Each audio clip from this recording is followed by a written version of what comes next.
All right, hey folks, give me a second here to check my signal, see if I'm live. We're gonna do some Dungeons and Dragons 5th edition 2024 game design. We're building things, so give me a second here to check my signal and see if we're live.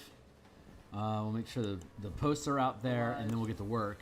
We'll make sure the posts are out there. Oh yeah, that sounds really good. Okay, great. So let's drop that down there. It's gonna take about a minute for me to get everything geared up and bouncing. So if you're catching this in the future and you're already familiar with the channel, go ahead and be welcome to skip forward a minute. But for those that are new to the stream or are interested, I'll say, hey, my name is Phil Kearney. I create role-playing games. I illustrate them and I publish them online. And I've been focusing my attention on creating supplements, rule supplements for Dungeons and Dragons 5th edition since 2017. I've been, just a quick background about myself, I've been a DM since 1st edition back in 1987. I've been a freelance illustrator since 1999, and again, creating content for 5th edition on the DMsGuild since 2017. So just to wrap up my intro here on YouTube. Oh my god, new subscribers. Thanks a lot, guys. Like, subscribe, hit the bell icon for notification. Get word when I'm here in the future. The playtest document, today we're working on, I'll pull this document out, we're working on Bastion campaigns. The big hoopla for 2024 Dungeon Master's Guide reproduction is the idea of a bastion, which is like a home base or a hideout for your characters to sharpen their knives and research stuff and other downtime-like activities. But it's very system-light. There's not a lot of crunch to it. Back in the days of BECME and First Edition, the reason why your characters went on adventures was to accumulate treasure and basically renown, notoriety, respect. And as your characters gained levels, there's different levels in the different like Oriental adventures. For example, a Sohei could get a temple as early as 4th level. It was ridiculous. But the standard was pretty much by 9th level. Characters can have a stronghold, wizard's tower, temple, cathedral, a thieves' den, whatever. There's how a pirate ship is like an option that people like to throw out there a lot, especially with Spelljammer, making your Spelljammer basically your base of operations, where you use it to travel to destinations to perform new adventures on a very, like, you can operate on a very West March style campaign or episodic adventuring in that sort of a format. Same thing like with a pirate boat in a Caribbean campaign. Or like if everything takes place on a train, as you arrive at different locations, your adventure would change while the train is at that station, and then you get back aboard your train, and the train is your bastion instead. So there's a lot of different ways to play it. We are deconstructing the different options that the DMG 2024 provides for this idea of bastions, and rebuilding them into two different categories. The first category are basically orders that the bastion can follow. The way that we're framing a bastion is that it's less so of a location as it is a cabal of NPCs that are basically your followers. In 3rd edition, there was the leadership feat, and the higher your charisma and level were, the more followers you would accumulate. And these followers, 3rd edition still had remnants of a mass combat system attached to it, and means of creating a stronghold or a castle or something. But way back in 1st edition and box sets, you would accumulate wealth so that you could waste that wealth on experience points, which is basically you carousing and throwing money to the community frivolously for them to become enriched. So successful adventurers were always a boon on a town, because you would come and flood it with gold. and half of the economy of a location could just simply be cashing out treasure from adventurers, and you have to spend basically one day, or if you want to go hardcore, week per level to gain another level while you're spending this gold. Or you keep some of the gold and you purchase magic items, equipment, henchmen and hirelings, sage resources, maps, etc. So there's a really vibrant downtime activity, a pillar of play in the earlier editions of the game, because for you to spend that gold and carouse over time, to spend all the gold needed to accumulate the experience points to gain the level, sometimes tens of even hundreds of thousands of experience points, and if there's a 1-to-1 gold to experience point ratio, it takes a lot of time for a community to absorb that gold. They're enriched by it, but you can only drink so much from a fountain at a time. So that's kind of the same idea. So this downtime activity was kind of born from the fact that they paced out this tempo, and they paced out tempo in days and weeks like that, because in these mega dungeon campaigns that first edition was built around, it was when you spent time away from the dungeon to go gain levels, if you come back, that dungeon is going to repopulate with more powerful monsters from deeper in the underground. As the top levels empty out, then just the natural pressure of monsters pushes up to the higher levels. So when your team comes back at a higher level, the dungeon that they've explored has a higher rank or a higher CR of monster that is facing the characters. So the dungeons would evolve and grow with the characters. So there was a need for time to for a villain's plan to hatch, or for ogres to move into these caverns, or for trolls to replace the ogres after you kill them off, or stone giants to replace the trolls after you kill the trolls off.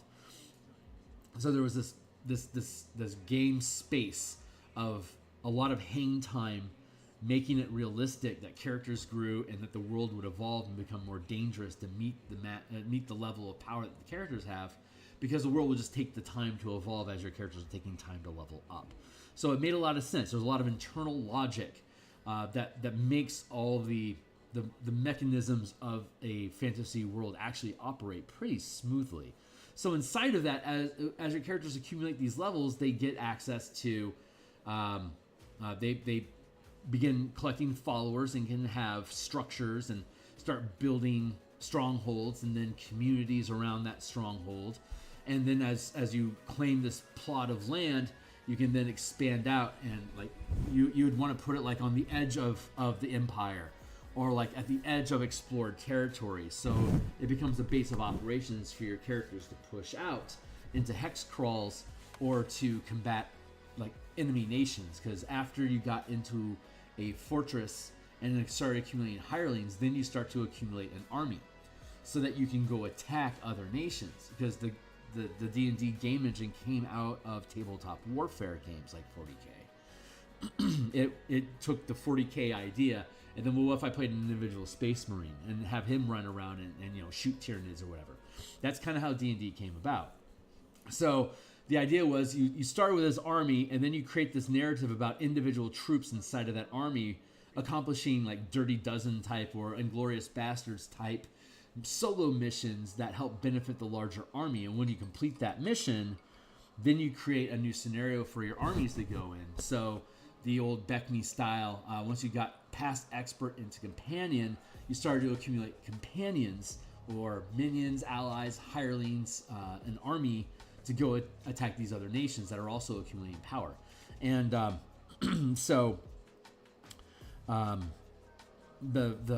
it would fold back around. You start off with the warfare. It would drop down to individual characters. Then the individual characters would evolve into commanding their own armies. So it became this very solid game loop of expansion. You have these characters, they become an emperor with an army, and then you take a character out of that army and you start over with level 1 characters, and then they evolve into a general to command an army or to expand the kingdom that your previous character created. So you can have this Russian doll cascade of characters that are born from characters that are born from characters that have gone on to expand and strengthen the empire that you as a player may be developing over the course of years.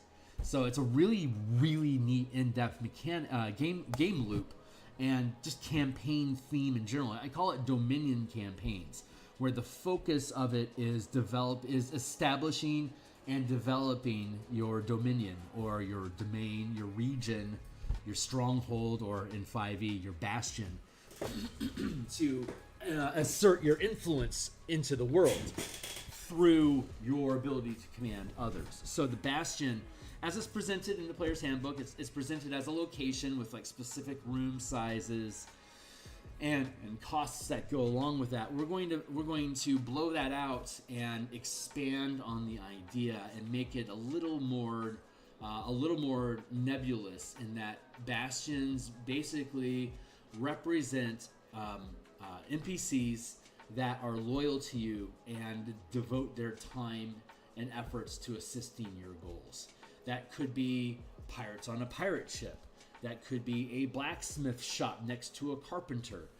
That could be a small trade settlement out on the frontier. It could be a network of safe houses across different cities in the Forgotten Realms. Like you have one in Waterdeep, and you have one in Silvery Moon, and you have one in Elturel, and the one in Elturel just disappeared. What's going on there? I don't know. Let's get into Descent into Avernus. It's like if your bastion was like a series of pubs, like you're franchising pubs, like Peter's Pubs, or let's call it large Luigi's halls of leisure, and so at first level you start off as Luigi. You've got your first pub. It's in Waterdeep, and you do a bunch of urban adventures, and then by say third, fourth level, you're able to expand your franchise. So you decide to go with Elturel for your first, your second pub in another town. You establish that, and then all of a sudden, Elturel disappears through a portal in hell. Now your character has motivations. I hired those people. They trust me. I have to go to hell and rescue them. So then your Descent into Avernus becomes, the first 5 levels was you establishing your bastion and creating this pub experience. And then by the time you get to 5th level, when Descent into Avernus begins, you now in this example you want your pub back, so you got to get the city back. So that's the idea that goes on there. So that's a style of play. If you have a Spelljammer ship and you establish that your ship is your bastion, then the crew that's aboard that ship are not only helping you with the daily operations of the ship, but they're also performing these different tasks, like with different features and facilities that you can have inside of the bastions to be able to develop things with you over time, because it could take weeks for you to get to your destination. So having these downtime tasks aboard a ship that's in motion is a great idea if you have things that you can do in isolation. So like you'd stop at a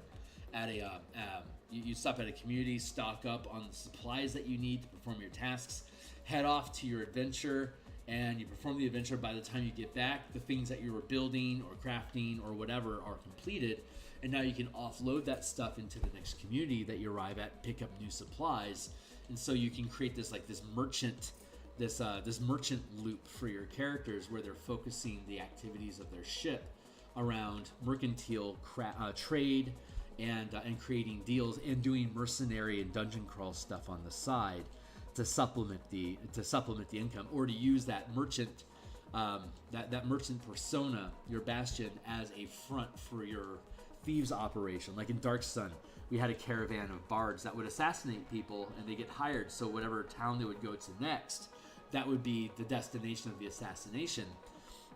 So they perform while they were there, and then between performances they would assassinate the person that they were there to kill, and then they get back to work, and then they finish the concert, and then they'd leave town, and they'd have alibis and illusions and stuff like that they were at the concert at the time. There's no way they could have done that crime, whatever. So like those are some of the ideas you can weave in if you weave your bastions into becoming the focal point and drive of your campaign. So it's the evolution of your bastion, your organization, your guild, your allies.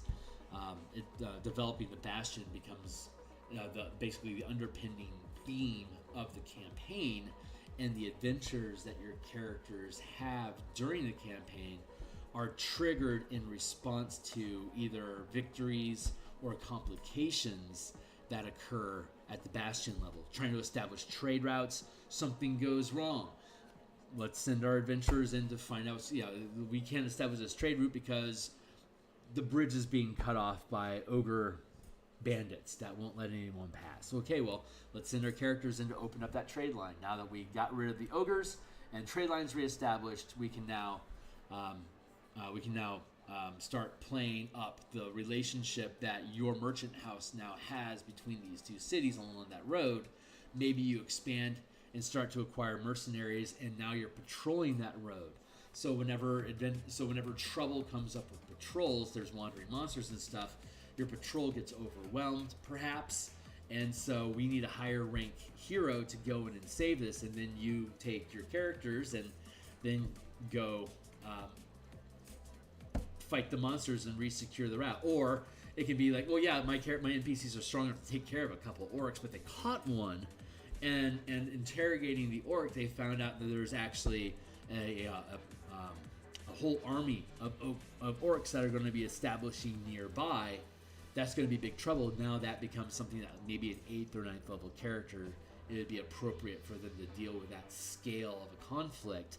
Great, let's send in the heroes. Now you've built that, you've just built like the next 7 or 8 sessions worth of adventure, taking care of this orc threat and seeing if you can either establish something with them as new trade, maybe turn this threat into a new alliance, or to just get rid of them and have a hack and slash war campaign.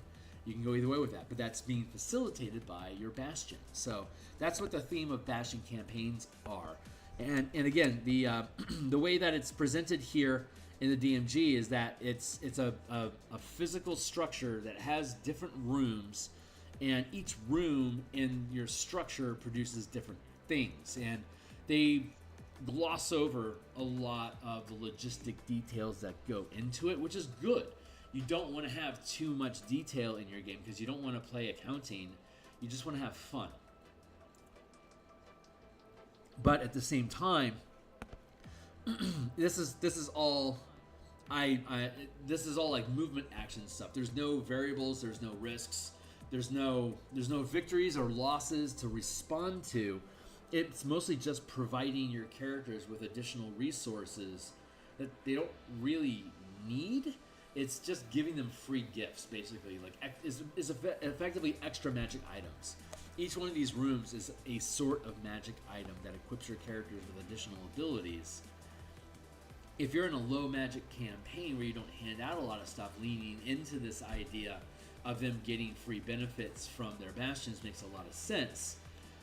But it's not deepening gameplay.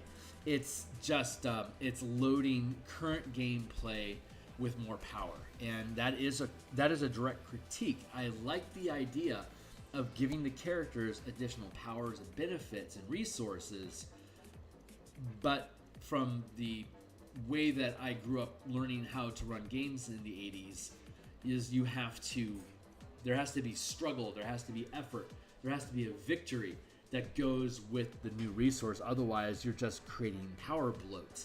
It's the struggle and the force of having to succeed at tasks and figure out how to achieve your goals is what makes getting those rewards rewarding. Otherwise, they're just part of your character sheet. So your DM currently is opting whether or not they want to have your players add these things to your character sheets as additional things they can do without. Basically, it's just class features. It's almost like adding on a new subclass or like a prestige class that you're stapling onto your D&D characters. If we go with this Bastion campaign method that I'm presenting, it converts tasks into skill checks, and the skill check is performed by your Bastion. So the Bastion, and this is pulling from the Spelljammer Combat and Exploration document that I created, where your character is commanding squadrons of ships or teams of siege engine crews that are firing catapults and stuff like that. It has a skill check system in there for issuing commands in efficiently to your crew. So lifting those mechanics out of Spelljammer and dropping them into the Bastion campaign system. We have a scale of 5 ranks that you start with level. Basically, it basically correlates to the half casting: 1st level, 5th level, 9th level, 13th level, 17th level. But the way that you gain, you don't gain rank. Your Bastion doesn't gain ranks because your character gains levels. Instead, your Bastion accumulates resources. Resources are like a mana pool, like a spell point pool, but they're also like experience points. So as you accumulate more points, you can invest them or spend them on a time cycle, typically 10 or 100 days, depending on what you're doing. So you have like 1 day, 10 days, and 100 days is a typical range of stuff that characters act at while using this Bastion system. And whenever you're performing that, whenever you issue an order to your guild, that becomes an ability check using one of the 7 different orders that are listed in the Dungeon Master's Guide. And those are crafting, empower, harvest, maintain, recruit, research, and trade. Those are the 7 orders that you can issue. So as your Bastion gains rank, you can basically choose one order to be proficient with per rank of your Bastion. So as you accumulate additional resources for your Bastion, you can gain additional ranks, and at the same time, you expend these resources like you would expend spell points to make ability checks. So instead of like spending 2 points of mana and I cast, a 2nd level spell, instead, this round, instead it would be I expend 2 resources in my Bastion to craft heavy armor for my fighter, for instance, or I invest say 3 points into making an uncommon magic item over the next 100 days. So as you accumulate more points, you can accomplish greater tasks, and you have more resources to invest in performing those, in executing those orders. But higher ranked tasks require more resources. So just like casting a higher level spell requires more spell points, issuing a higher ranked order requires the guild to invest additional resources to do so. So you automatically gain proficiency in one order per rank, and everyone is automatically proficient in maintain. And these orders, these proficiencies, can be used to perform these different different actions. Like specific orders is Tools of War is a crafting action which allows you at different ranks, or rather at any rank you can do these things, but they're proficiency check, they're skill checks that you're making.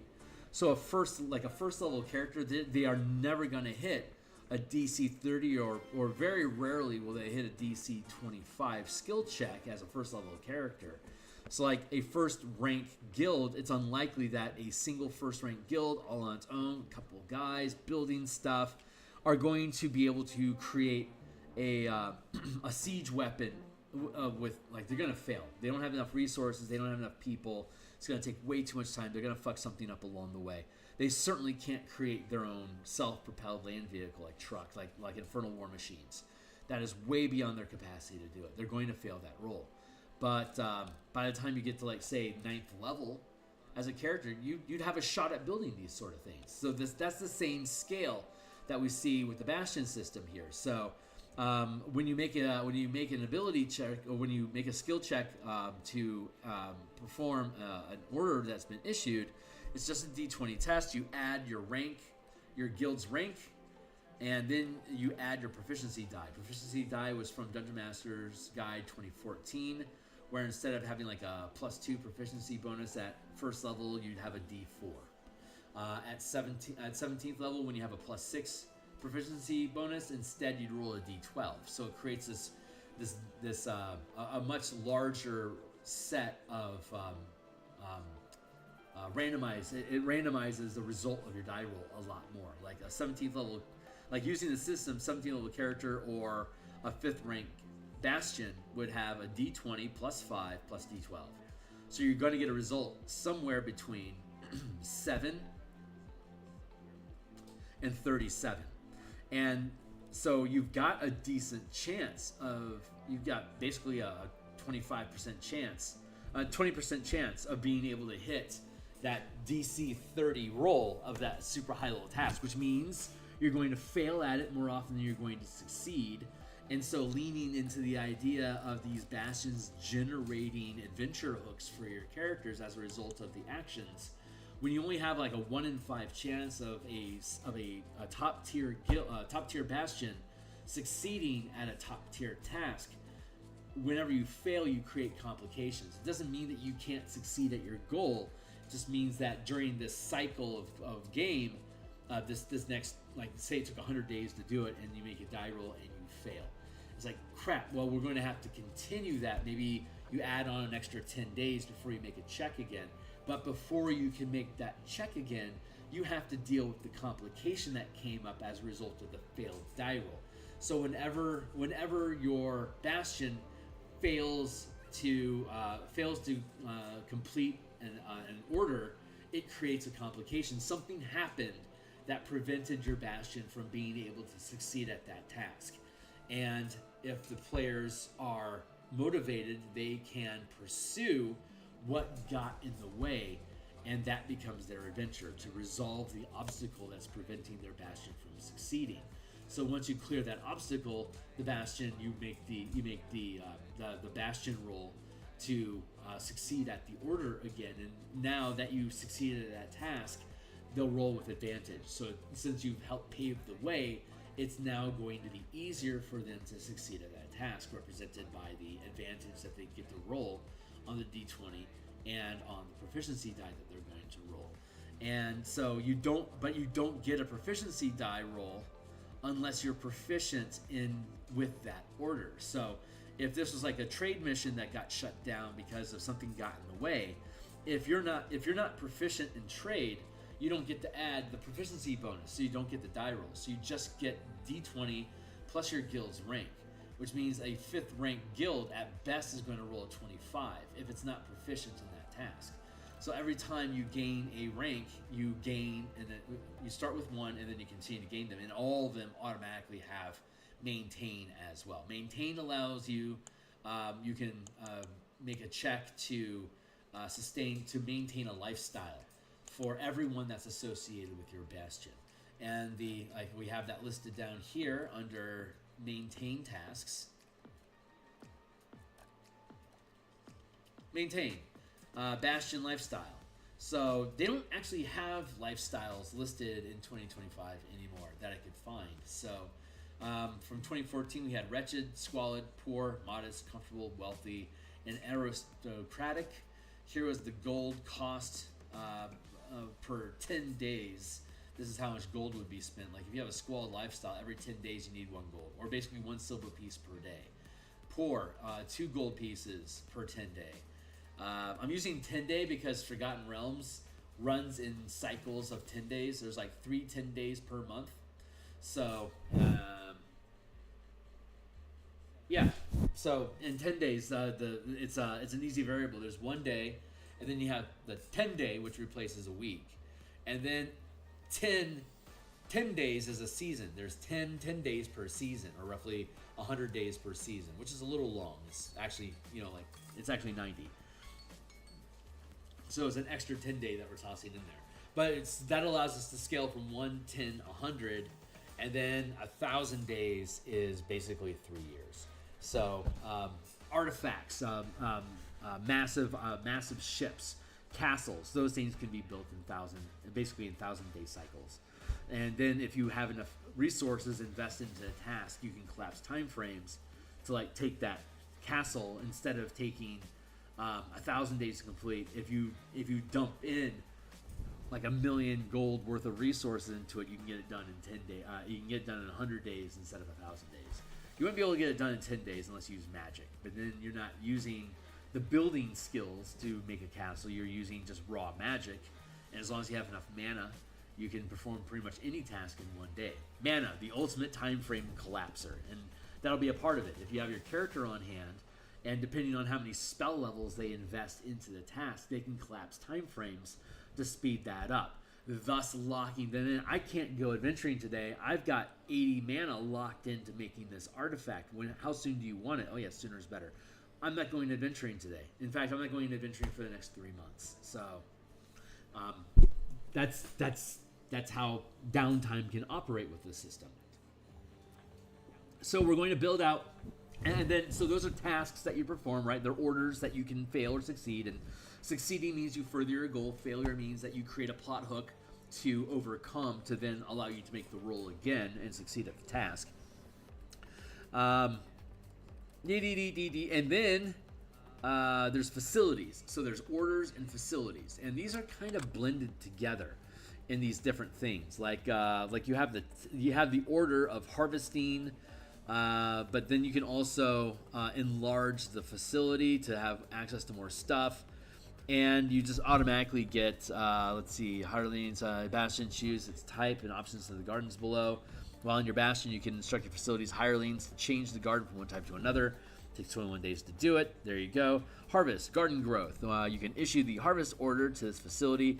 You commission the facility's hirelings to collect items from the garden as noted in the garden type table below. The work takes 7 days and costs no money. So enlarging the facility, you can enlarge the facility to have greater resources. So if I build a food garden, I can when I take the action to harvest my garden, I can get 100 days worth of rations. There it is. It says right there. So that's a free resource that I gain because I'm maintaining a garden. So there's no, as you can see, there's no die roll. It's just I have this thing, and as a result of having that thing, I can basically, up here it says every week that I spend, I can get 100 days worth of rations. That might not be very important unless, of course, you're building an army that you want to march across land and they need rations. And then it actually becomes very important. So this leans into the idea of having that Dominion style of play we were talking about earlier. But there's no die rolls involved here. So I'm fine. I'm fine with getting something for nothing for having a garden as a facility, but this doesn't do anything to enhance or lean into your play style. So the orders, so they're calling these orders, but we're breaking that apart. We're breaking these into actual. They're all called facilities, and orders is the action that the facility performs. But we're restructuring that here with the Bastion campaigns, so that facilities is just a perk, a benefit, a piece of power, a feature that your characters get. But you have to invest resources into it. So as a first, like a demi-plane here you have to be proficient within power. You have to be a 5th ranked guild to do it, and so the facility is called demi-plane. And then you choose when you create an extra dimensional plane that can be accessed at your Bastion. That should be the letter S, Bastion. There you go. So an extra dimensional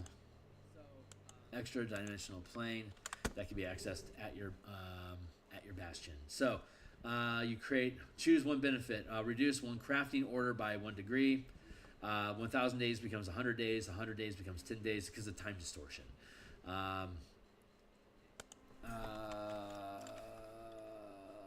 You create an extra dimensional plane that can be that has a different flow of time that can be accessed at your Bastion. Reduce time frame. Harvest orders are going to change. Reduce one research order by DC of 5. So these are different tasks that you can perform. Crafting items, harvesting, which we're working on harvesting right now, and then reducing, and then you can also perform research. These are different tasks that you can do. So the facilities, they're providing these prerequisites. They're providing these essentially static bonuses or like kicker effects. In some senses, they're like feats. In other senses, they're like magic items. Let's look at another one. Research, for example. If you have the Oracle facility, you can get it at 4th rank. You have to be proficient in the research order. But it basically, the Bastion gains the benefit of a legend lore or a commune spell every 10 days. So your characters, every 10 days of play, your characters can basically ask your Bastion, hey, I need to know something about this thing, or ask the gods about this thing, and they do. This allows you to double down. Like commune has like a stacking 25% risk of not knowing, of not answering you. If your Bastion performs one commune and then you can perform a commune as well, there's a 0% chance of loss because no one's double dipping yet. The Bastion gains the benefit of a legend lore or commune spell every 10 days. Yeah, so that's just a perk that you get. And so these resources, you invest your resources. Like if I want to, it's almost like maintaining concentration on a spell, right? If I want that Oracle facility in my Bastion, it takes 4 points. It's 4th rank, so it requires 4 points. So I permanently reserve, like my 4th rank guild has like say 20 points right now. 4 of those points I'm going to dedicate permanently to the Oracle facility while I maintain it. If I decide to stop investing expending those 4 resources on maintaining an Oracle at my Bastion, then the Oracle packs up and leaves. That facility shuts down. I could replace it with something else. Divesting from a facility shuts it down immediately, but it takes at least either 10 or 100 days to install or get a new facility operational.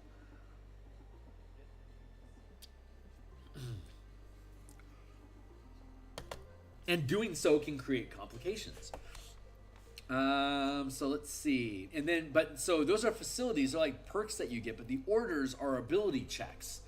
So like I don't need a specific facility for me to broker a trade agreement between, say, my mining operation and the Dwarven Smelt that's 50 miles away from here. I don't need a facility to do that. I would need a facility to smelt my own ore, maybe, and that might be like a crafting. That might be a crafting facility to smelt my own ore into workable metal. Or I could create a trade agreement between my guild and that Dwarven Smelt, so that I don't have to worry about investing points into developing a refinery, right? Because it might just be easier for me to broker an agreement with them. And now I've set up, as a result of like a successful ability check, basically like a charisma check in this instance. Does this sound like a good idea to you guys? No, I failed the ability check, so it's not a good idea to them. Why? Well, now the DM gets to create an adventure, an obstacle, a mission for the characters to perform that will then make it okay for the dwarves to make that agreement with you. Like for example, we'd love to help you, but we are currently at war with this nation, and so we don't have the resources to devote to your materials. We have to dedicate all of our time and attention to building new weapons and armor to fight our enemies. Well, what if we were to help you take pressure off of your enemies so that we could resolve the war? You could free up the bandwidth to help us out. And they would say that would be amazing. And so you go perform that task. Maybe it takes 5 or 6 adventures. You finish the task, you come back, you have now established that agreement with the dwarves, and you can now do more and more things with that dwarves because they've become your allies. And now you can also open up potential trade with their enemies because you brokered peace between the two of them one way or another. But that just creates a new relationship between the three of you. You as heroes, the dwarven facility with the refinery, and their, say, elven enemies. You've now created this pact that you can now use to recruit, maintain, perform research, trade with. But these are ability checks that aren't connected to any specific facilities. So the facilities give you things like spells, feats, and magic items due for a character, these are your stat gains. But some of them are just like modifiers, like the demi-plane. It doesn't do anything for you other than let you speed up crafting or get a better result on a research check that you make, because time moves differently inside the demi-plane. You can research easier, so the difficulty of finding the answers what you're looking for, instead of taking less time, it's just easier to get the information. So it's a more thorough answer dropping the DC. So that's a different way of being able to use time to change the circumstances. 1 second.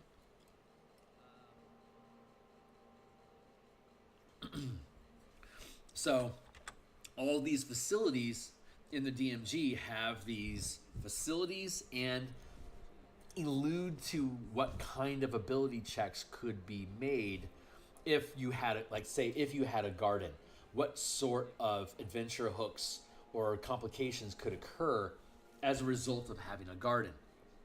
What do you do with a garden? You grow things with a garden. What benefits do you get from that garden? So now we're looking down here. So we can add garden as a facility, and it would be, let's see. Yeah, this is where we're at right now. Harvest. Let's see what the description for harvest is in general. Hirelings gather a resource produced in a special facility. During the time required to harvest a resource, the facility can't be used to harvest anything else. So that's the description that we had in the players in the DMG. So I want to change how these descriptions work. Crafts.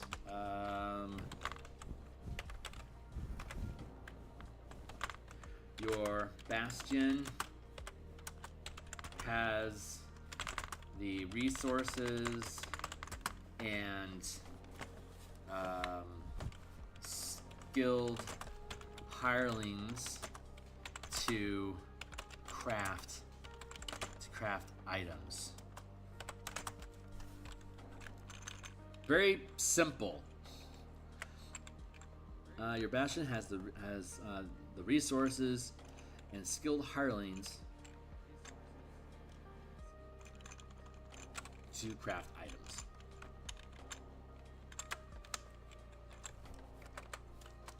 Independently or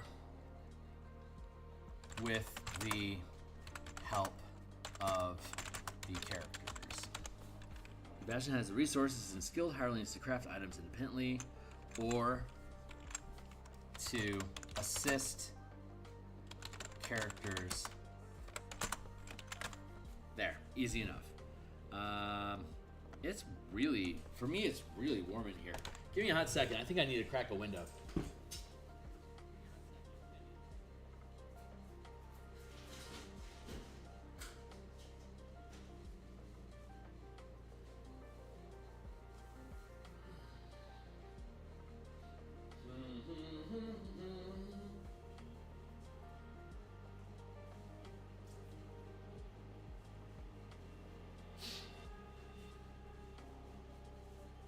All right. Let's see if we're better off now. I'm gonna double check real quick. Make sure. Cool. Everything looks good over here. Yeah, let's simplify this. So when this book is done, it'll explain what bastions are, the structure of gaining ranks, how you gain resources. You can get we've talked about you spend resources, but you gain resources by either investing resources to get more. You spend resources to get resources, right? You got to spend money to make money. Same thing here. So you invest resources to have a chance of accumulating enough additional resources to permanently gain them. So that it's like, yeah, you have to spend money to make money. Basically, you invest the money, it comes back, you get a return. That's how that works. When you make your ability check, you're basically checking to see, did we get a return on investment yet? Yes or no. And if you don't, that becomes another plot that you can potentially pursue so that you'll have advantage on that die roll the next time around. One second.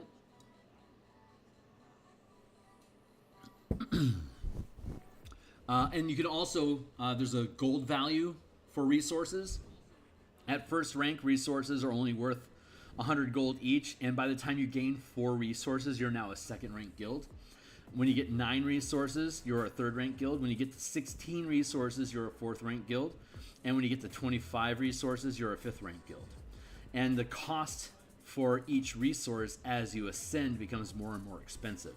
Here's your gold cost right here. People are like, what am I supposed to do with all this gold that I spend? Well, it's pretty easy for you to get 7, 8, 9,000 gold. Spend a lot of it on magic stuff, gear that you want, maybe a vehicle. But you can also sink, like once you get to second rank Bastion, you can sink 1,000 gold per resource.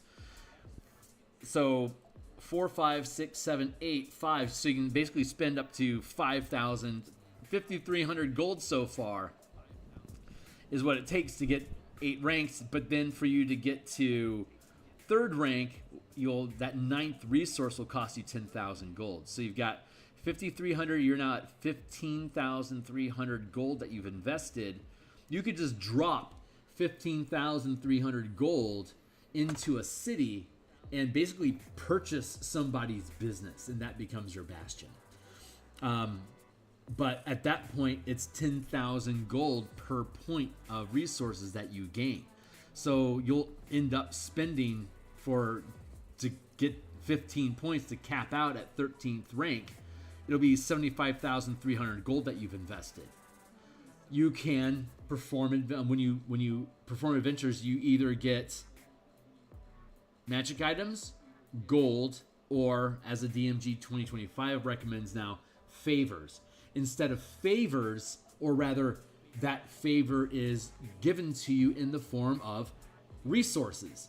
So if you're at the third tier, at the third tier of adventure, right? If you're like at level 12 right now, like level 11, 10, 11, 12, you're about to get to the 13th level. Like at 13th level, you gain proficiency again, right? So this third rank organization is roughly around 9th level, 9th, 10th, 11th, 12th level. Getting 10,000, 20,000 gold for adventures, that's not very surprising at this point. So, and then when you bump to 13th level, you now need 100,000 gold for each point of rank. And then once you get to 25, it's literally 1 million gold per resource that a 5th rank organization can get. If you ever need gold, you could liquidate one of your resources and you immediately get the gold back from that. You'll get a percentage of it back, basically based on your ability check will determine how much of that gold you're able to liquidate to get immediately. It's often going to be a lot less, as opposed to you could take time to barter out that. You can immediately get 1/10 of its value just immediately, or you can spend a turn auctioning off those resources to try to get a larger amount of gold back. So I actually have never written that down, so I need to write that down someplace. That's going to be that's a skill. That's an ability check roll. That would be a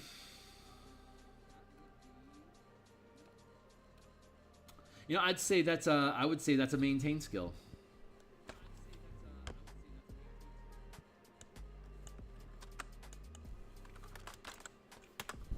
Let's see. Converting resources into gold.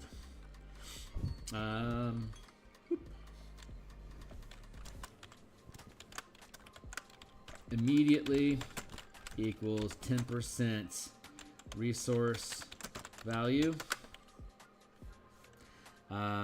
As an action,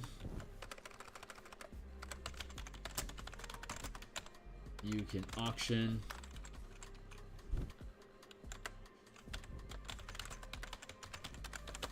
there you go.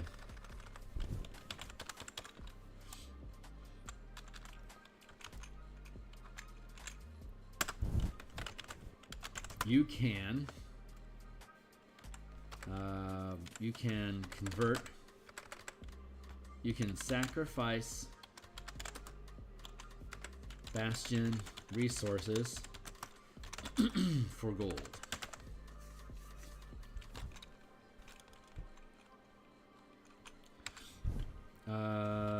You can automatically succeed in 1 day for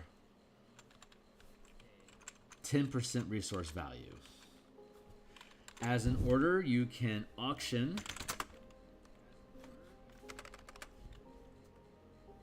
a number of resources equal up to, you can auction up a number of resources up to your Bastion rank.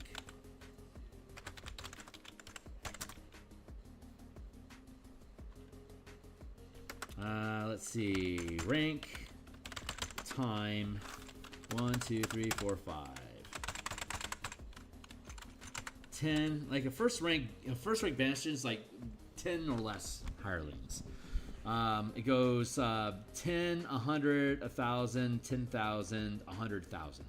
Up to. You could, I mean, you could have a 5th rank Bastion and have like four hirelings and that's it, because they're like specialists. They're like angels or something. Who knows?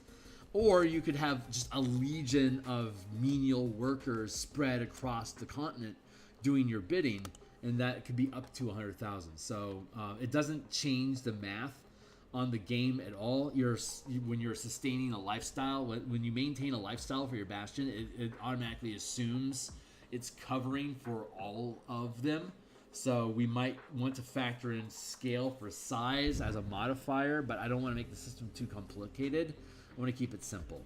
So the time to auction off a resource for a first rank, basically mom and pop shoe shop, 10 days, no problem.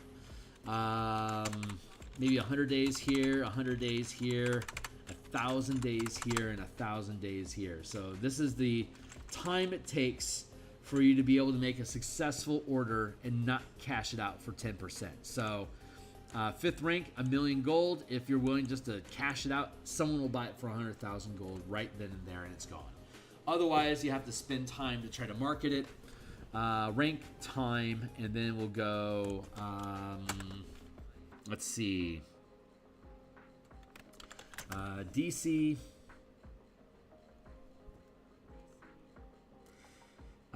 Let's see. So the minimum you could possibly roll is a 2 if you're unskilled. Well, you're automatically skilled to maintain. So, but then it's a matter of, are you willing to invest points in actually performing the role? Because just because you're proficient with, because you are proficient with a with an order, you invest points into performing the task. So you can perform up to a number of tasks. You can perform another orders simultaneously up to the number indicated here, basically your rank +1. And on top of that, whenever you do, you don't have to spend, if you could perform that order at no cost, like it doesn't cost any resources to do it, but you just get your D20 plus your rank die roll. So it's very nominal. Or you can spend points. So if I spend 1 point, I get a D4. If I spend 2 points, I get a D6. If I spend 3 points, D8, D10, 5 points is D12. But I can't use a D12 until I'm 5th rank. So at 1st rank, I could spend 1 point to add a D4 to my die roll with any order that I'm proficient with. At 2nd rank, I could have up to 3 tasks. I could put 2 points into each one of them to roll an extra D6 on top of the +2 bonus. So it'd be a D20 +2 plus D6. For each order that I issue, I have to invest 2 points each. Or I can just invest 1 point if I want to for a D4, but I'm still limited to 3 orders at a time. I can double dip. I can order the same action twice, and if I spend 4 points for the 2 actions each, I can roll 2 6-sided dice and keep the best result. But I'm still limited to only 3 orders. But I basically get to roll twice, keep the best result between the 2 of them. So that's how these orders work. So when I am expending, let's see. So let me see. So the range is going to be from basically it'd be a D20. You're automatically proficient. You don't have to spend resources, so it's going to be a D20. So it's going to be a range from 2 to 37. We know that's the gamut range that we have. So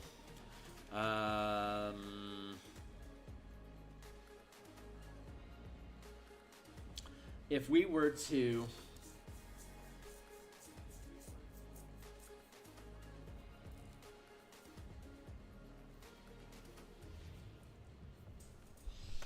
what if we had 10, 15, 20, 25, 30? Is that 1, 2, 3, 4, 5? Right. So DC, this is easy.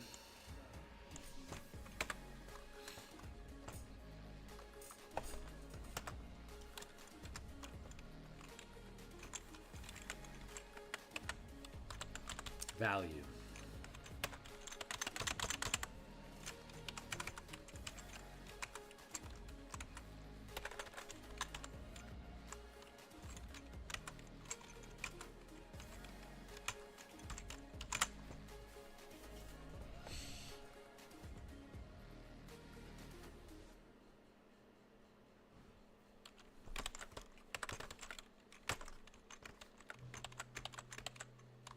There you go.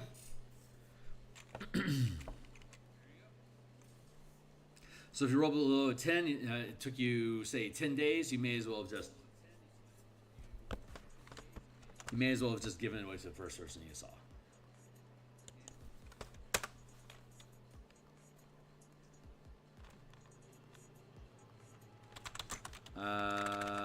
The value gained auctioning the resource is determined by the result of the Bastion check.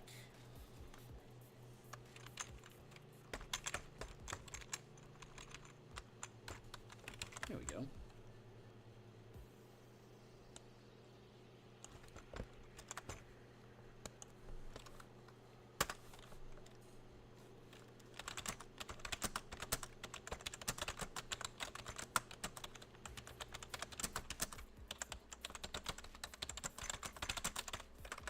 Current rank of the Bastion.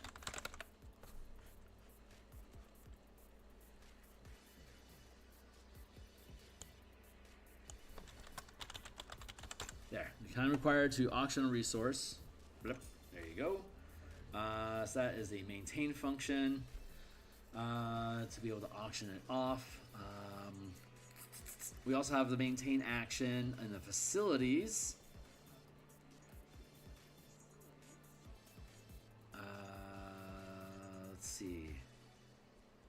This should be a maintain power. Maintain feature.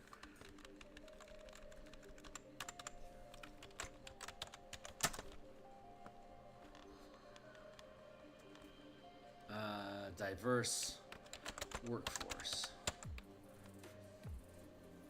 So you can invest points to gain additional proficiencies faster than what your guild would normally get.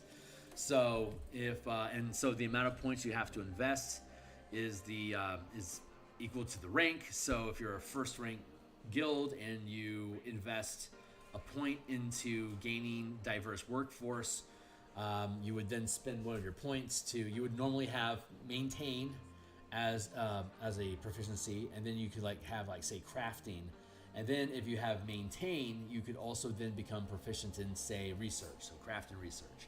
So maintain, craft, research at first rank. At second rank, you gain an extra proficiency for free. Maybe you then, instead of spending 2 points for the research as your add-on, maybe you just make that your new free, the new free proficiency that you gain. You no longer have to pay for that resource. It's yours for free. Or you could free up that point, and then you could say spend 2 points to become proficient also in say empower. And again, you can't use any perks until you're proficient in that particular type of order. And you are automatically proficient in orders, which means you can automatically maintain a more diverse workforce, which gives you access to either proficiency or expertise. And so expertise allows you to double your rank when you're making a die roll, because you invest additional resources and orders to roll more than one die. Expertise then would modify the static bonus that you get from your rank. So rank is kind of acting like the ability score, while the Bastion die is acting as the proficiency bonus. But when you become expertise, is doubling your ability score bonus, not the die. And now I'm pontificating. I don't have any empower. No, yeah, we have the demi-plane empowerment. And we have maintain, so I'm just going to add another one here, because we know we're going to want another one eventually. Maintain, research, trade.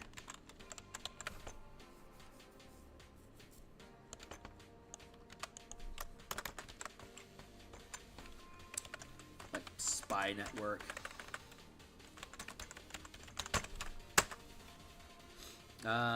Maybe this would be like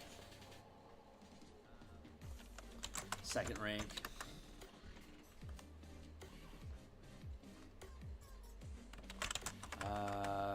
You can gather information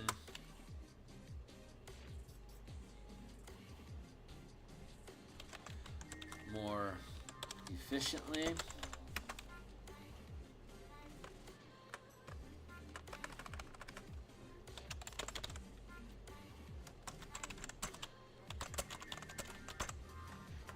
You gather information. Your Bastion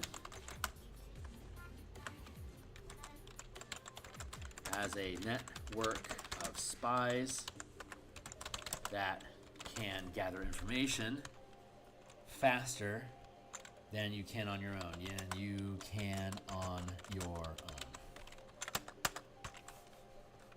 Reduce the time needed to gather information about one person, place, or thing by the time needed to gather information about one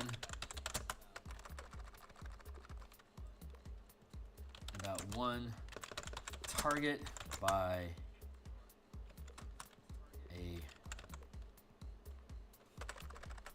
one degree of magnitude. This horrible language, but we're still figuring out the proper language to use. Time network. 10 days only needs 1. 100 days only needs 10. 1,000 days only needs 100. There you go. I don't have trade yet. We should be able to figure out something for trade. It's probably going to be like some sort of gimme item. But so that's recruiting. That's coming along pretty nicely. Franchise.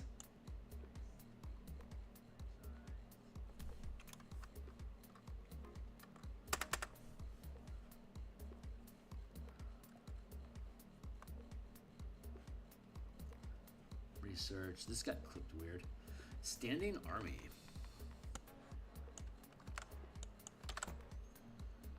It's gonna have to be second rank.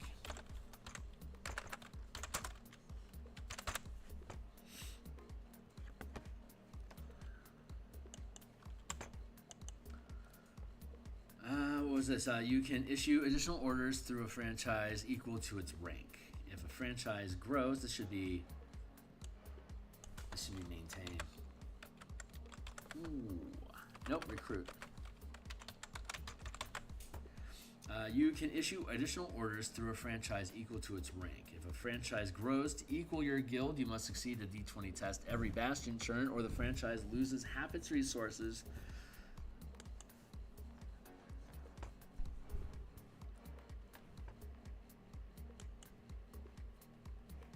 franchise grows to equal your guild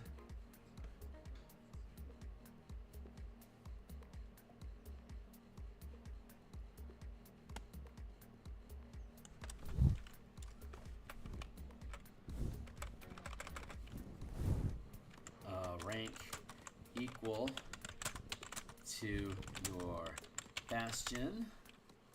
You'll succeed in a D20 test every Bastion turn. Or the franchise loses half of its resources, creating a new rival Bastion.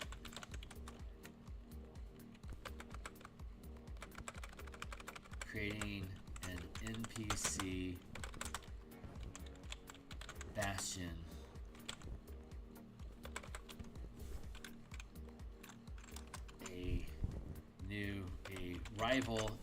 creating a rival NPC Bastion. You retain the other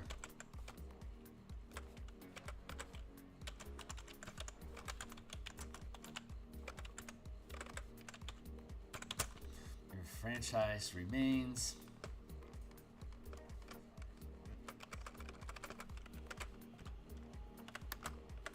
When your franchise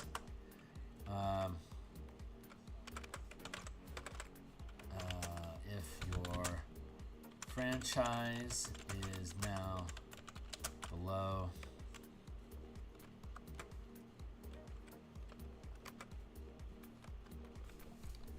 loses not half its resources, loses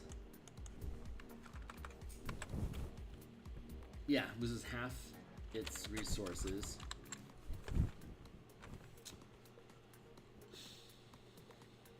Yeah.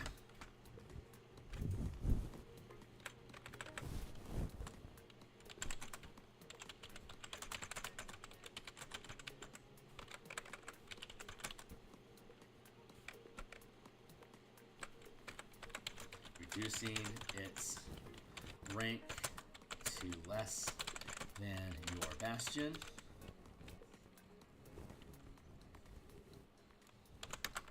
The lost resources become a rival NPC Bastion, proficient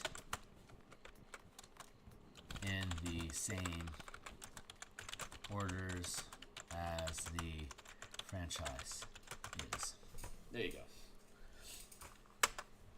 That's what recruiting does. And recruiting, you can get a standing army, research, the Oracle, as well as building a spy network. So research needs to have gather information. So do we have any language for gathering information yet? Research. Helpful lore. You or the Bastion takes the study action to make an intelligence or Bastion check to learn one piece of information about a specific creature, location, object, or about a specific creature, location, object, or event, adding a Bastion die to the results.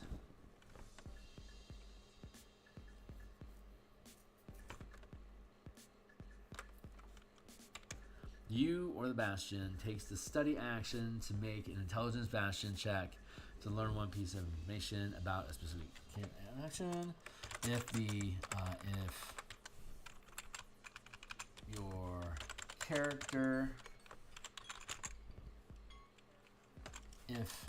your character rolls the Bastion, contributes a Bastion die to your ability, to the result of your ability check, period. That's helpful lore. Character of the Bastion takes the study action to make an intelligence or Bastion check to learn one piece of information about a specific creature, location, object, or event from the past.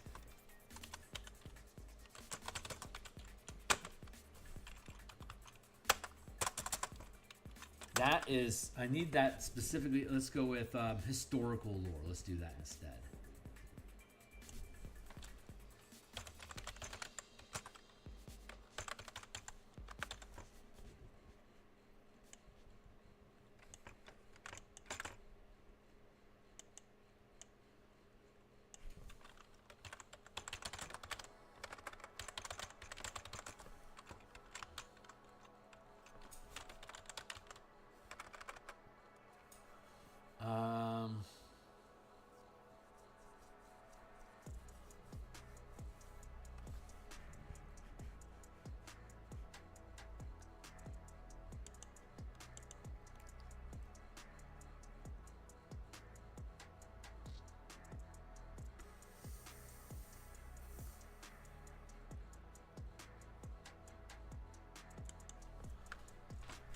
About a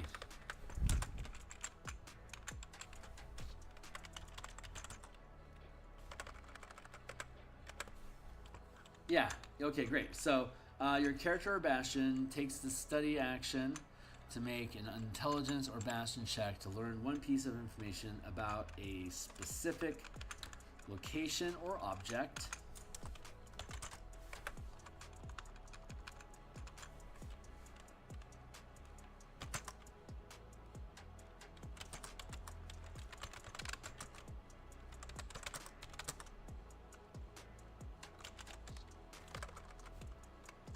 Or person? That's not the right language.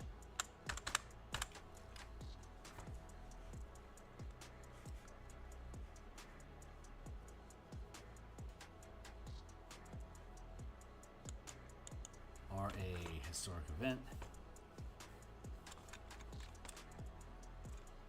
Or historical event. Person or object, or about a specific location, object, location, comma, object, comma, or historical event.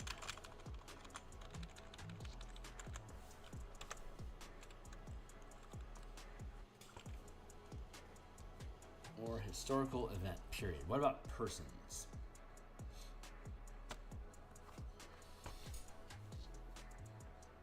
One second.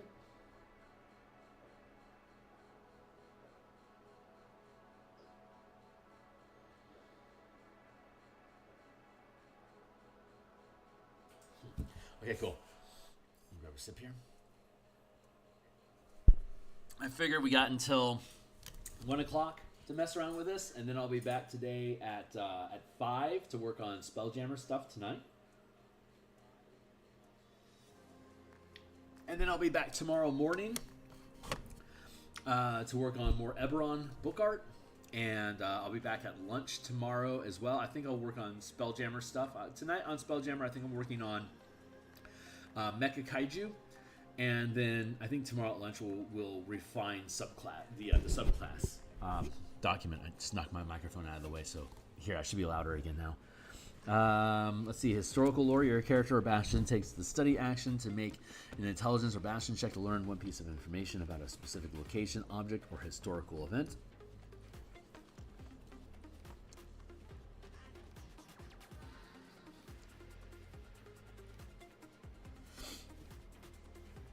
If you get on research, gather information. Your character. No,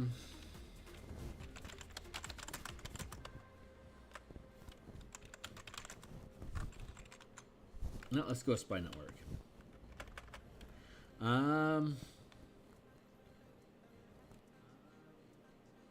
No, Spy Network as a facility is better. Yeah, gather information. Your Bastion takes the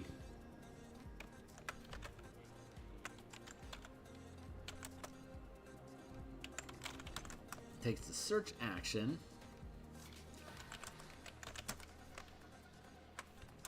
or study action to make a Bastion check to learn information about a current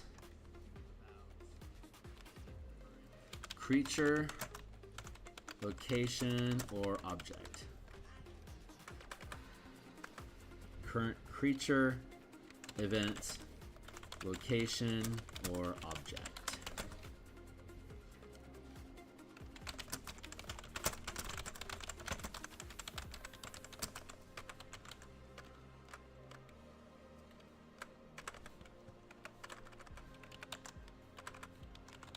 After the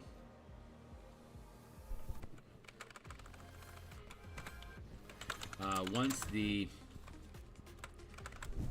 your Bastion takes the search or study action to make a Bastion check to learn information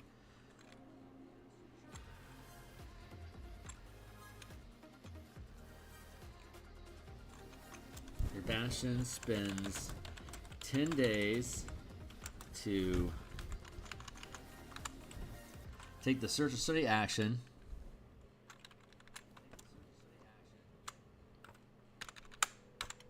The Bastion spends 10 days to make a Bastion check to learn information about a current creature, event, location, or object.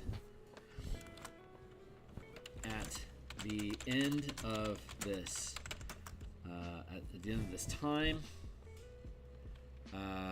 you can ask one question about the subject.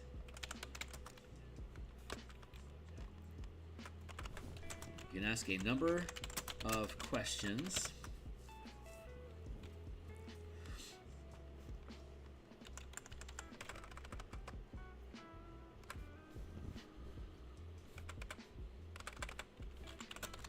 At the end of this time, you gain the benefit of a commune spell, gaining a number of questions equal to the number of questions determined by the result of the check. DC questions. 1, 2, 3, 4, 5. Something like that. And it's all using the DMG basic, quick, simple system of 10, 15, 20, 25, 30.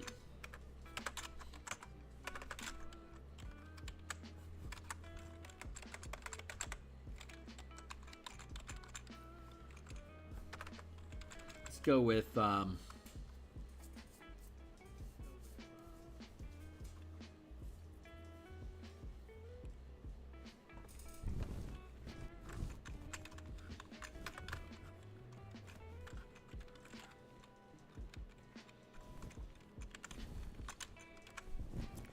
1, 2, 3, 6, 9. Do we like that Fibonacci sequence?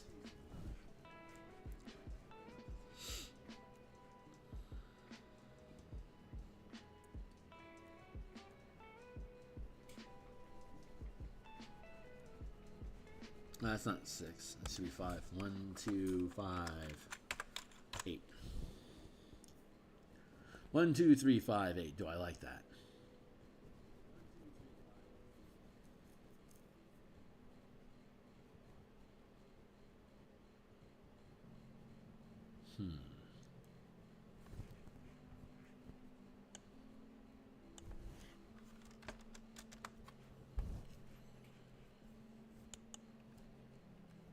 Yeah, I think I like that. 1, 2, 3, 5, 8. Yeah. Feels good.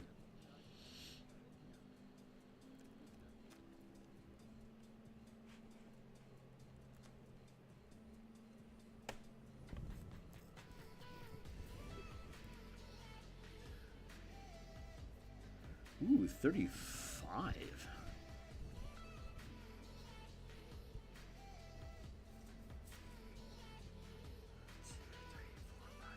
Wow.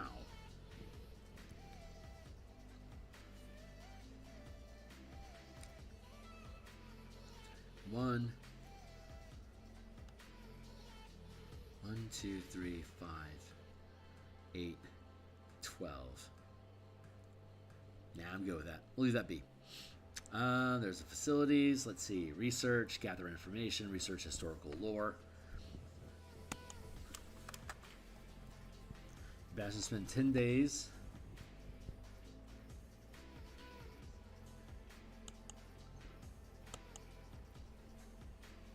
Your Bastion spends 10 days making a Bastion check to learn information. Oh, I like how that flows.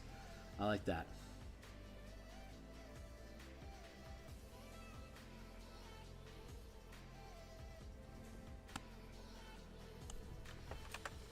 Your Bastion.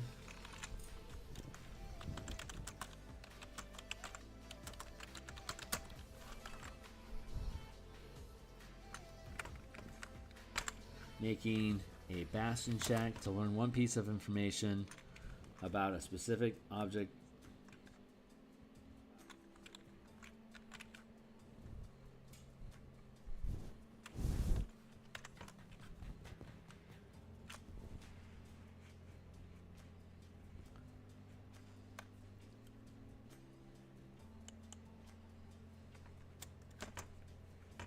Your character uses your Bastion to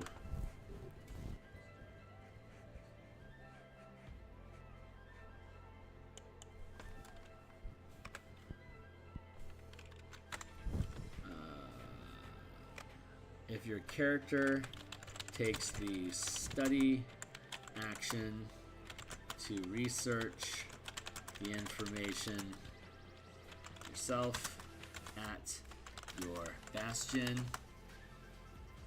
at the end of the time studied, the Bastion contributes a Bastion die.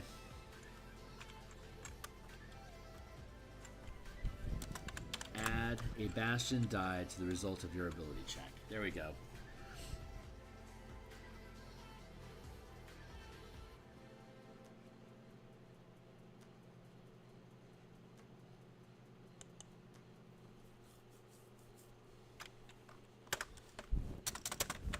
You can repeat this order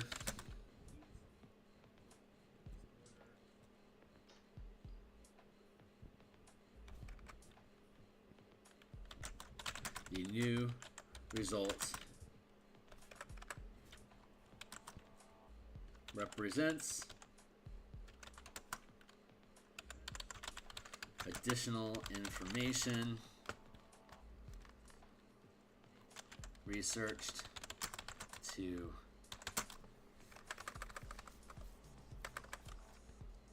about the subject.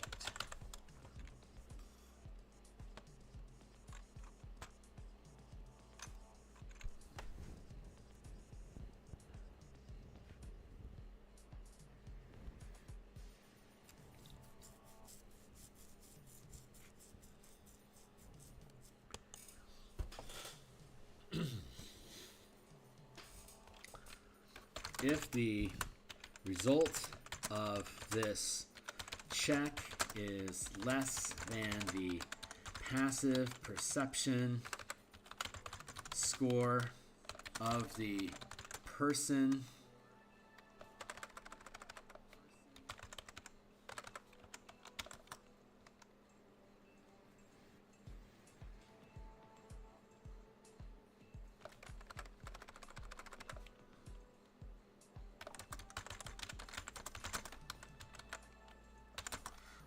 NPCs.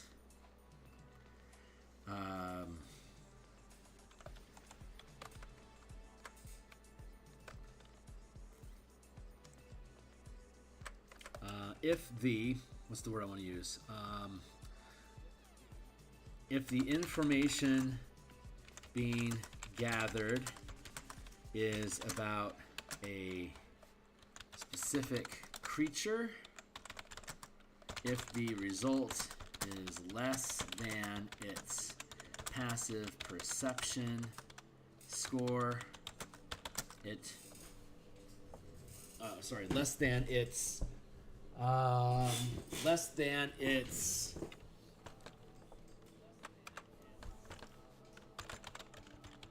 intelligence or wisdom score, whichever is higher, the subject becomes aware of your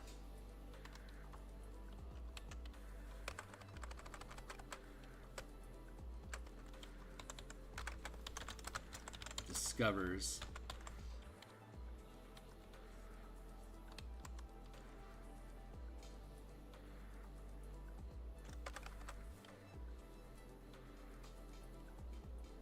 is less than its intelligence or wisdom score. Wisdom.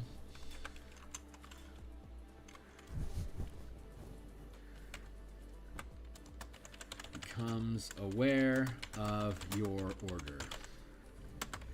If the subject of the order is a location or object, the creatures that become aware are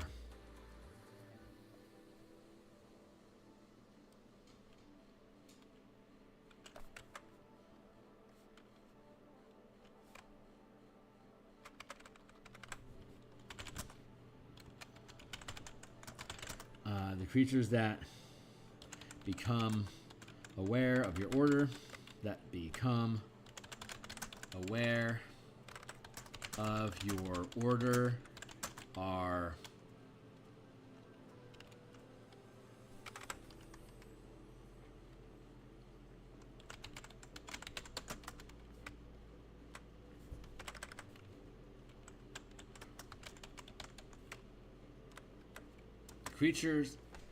the creatures that become object, comma, creatures that have orders to protect the subject become aware of your orders and respond based on their disposition to you or your based on their attitude towards the Bastion. Friendly, neutral, hostile.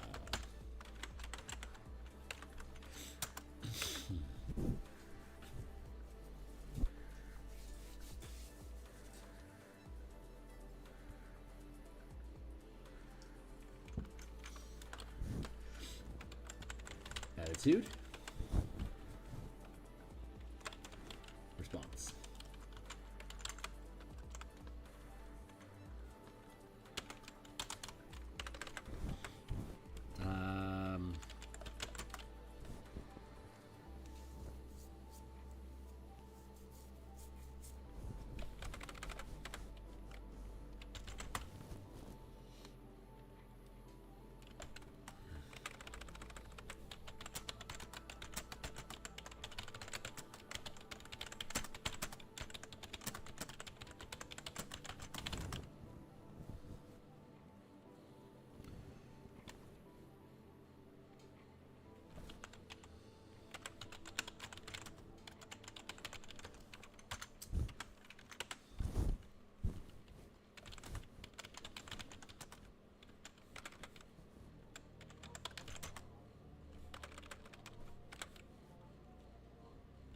Creatures attempt to sabotage your bastion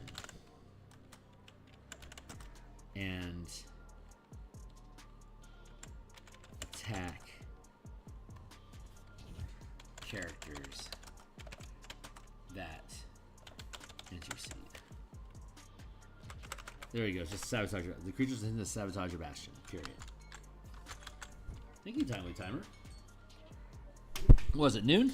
It's 11:40. We got plenty of time. What about neutral?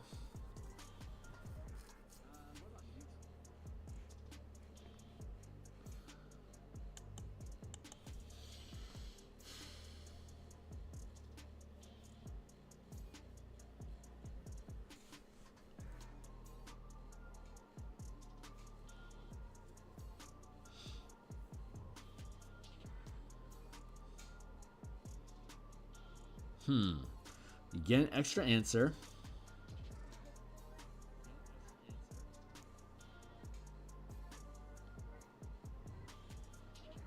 Sabotaging your Bastion is generally like taking resources away or impeding their ability to perform tasks, shutting down facilities.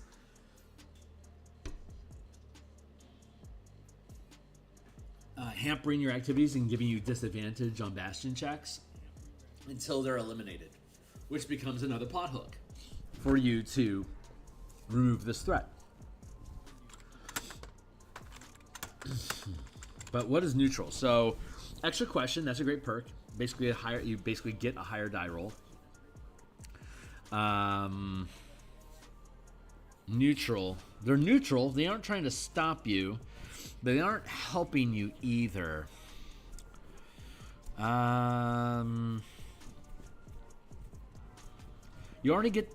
already get the questions.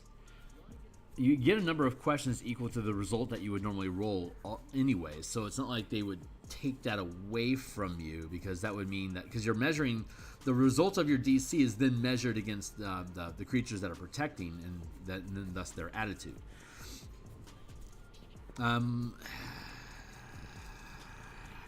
It doesn't feel like neutral taking away the answer to one question. That doesn't feel right.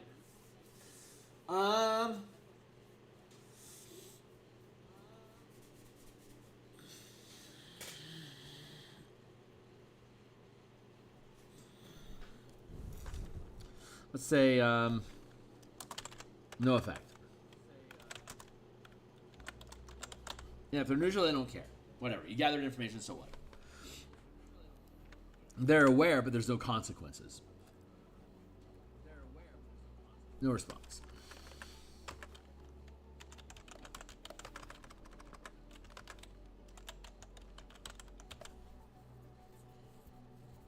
That feels good. So that's taking care of research pretty nicely. Let's get back to harvest. That's what we were originally attempting to work on right now. We kind of got sidetracked, like a lot. But we're fleshing out the details. So hopefully you guys are finding this to be fun.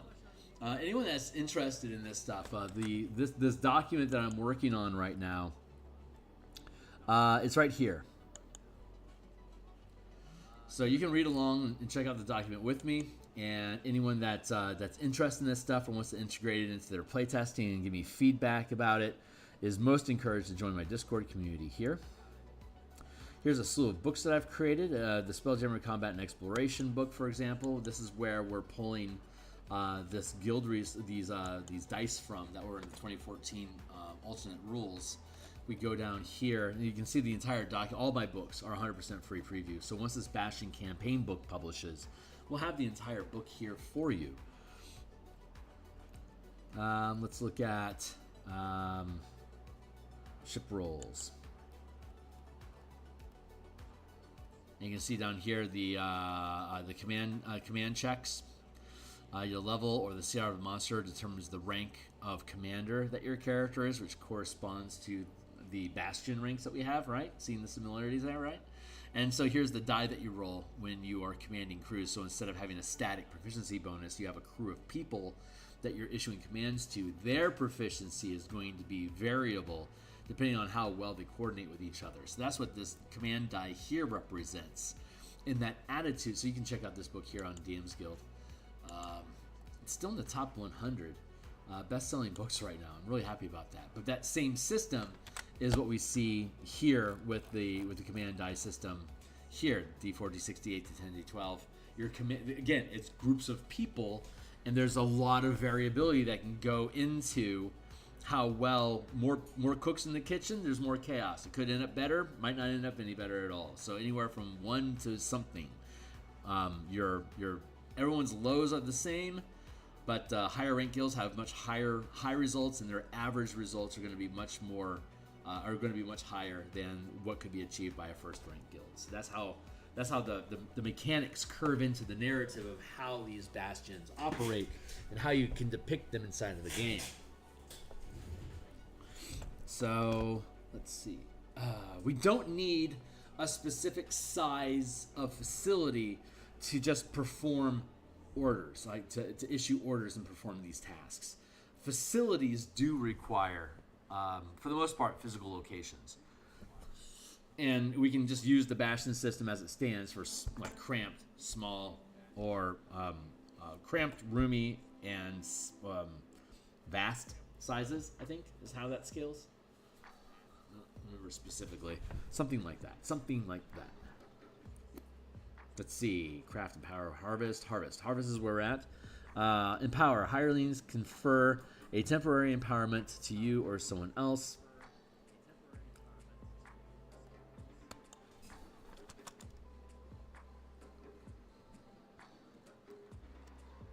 In your Bastion.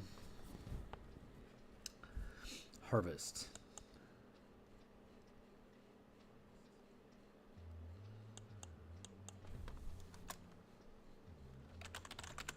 Hirelings gather materials produced by your Bastion.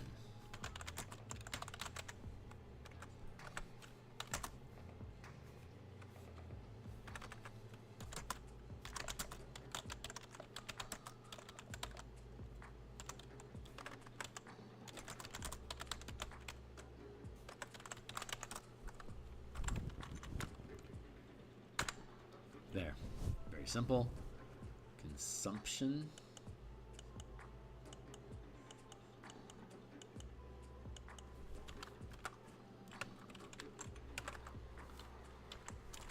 There. Maintain action. Hirelings sustain and accumulate.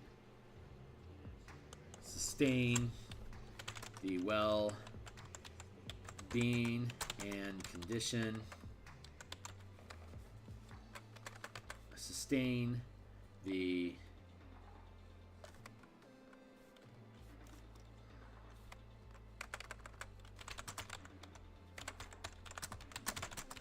Bastion and the well-being of the hirelings.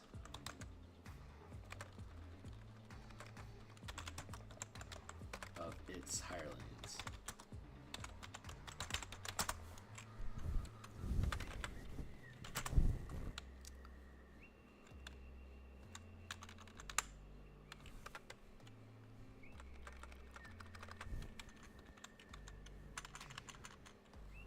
Hirelings, the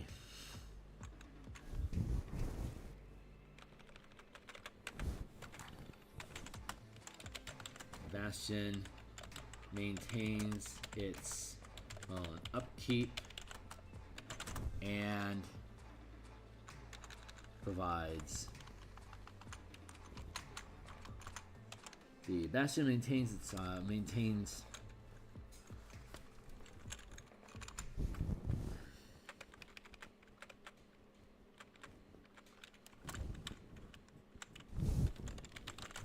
Bastion provides. There we go. The Bastion provides income for members for its hirelings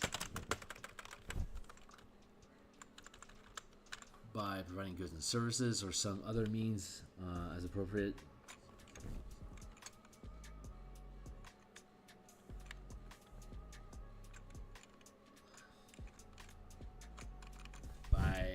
Providing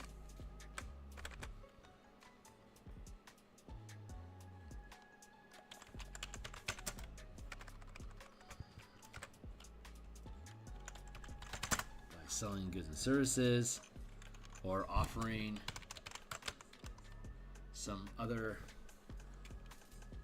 or offering some service.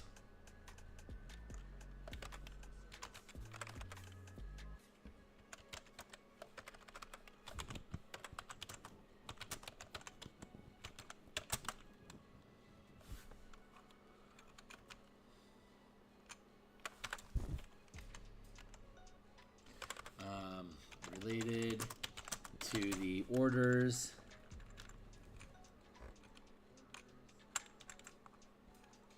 that the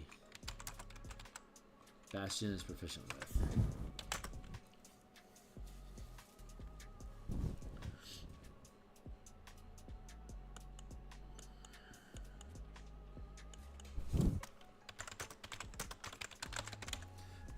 For its hirelings and the characters.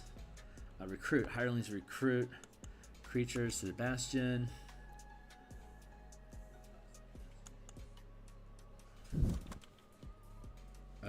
The Bastion is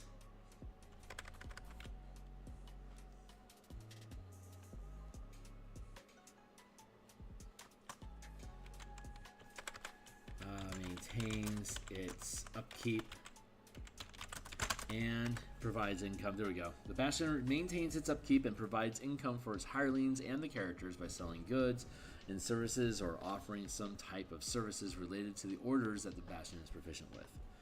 And we can provide examples for that stuff. Recruit. Hirelings recruit creatures to the Bastion. These creatures might include specialists, general labor, soldiers, specialists, general labor. Include general labor, mercenaries, soldiers, specialists,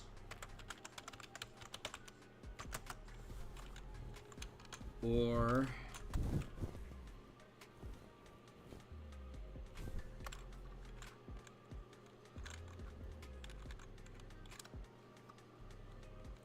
these creatures might include general labor, mercenaries, or specialists that provide skills and resources the Bastion doesn't have. There we go. Research. Hirelings.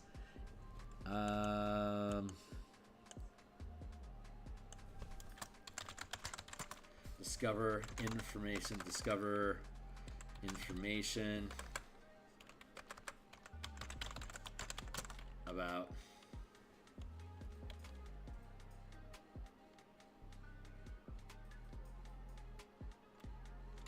any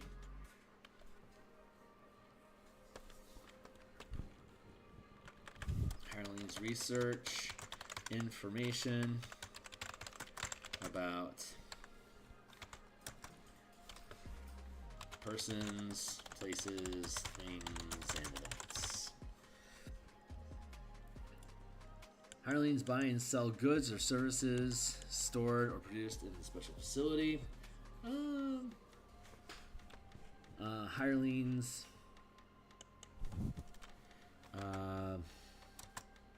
Hireling.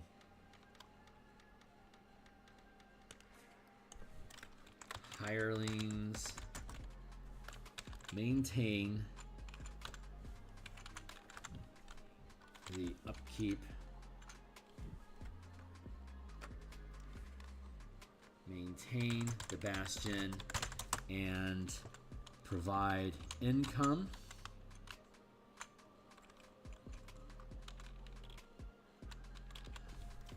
to its members.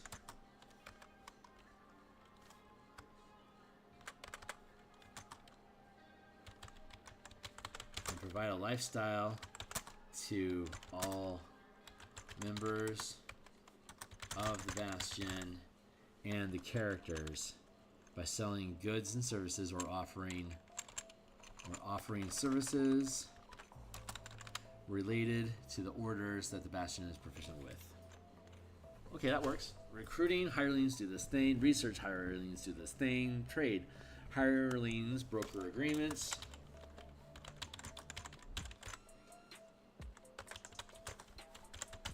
Between the Bastion and other bastions, creatures, and organizations by exchanging, often through exchanging goods and services.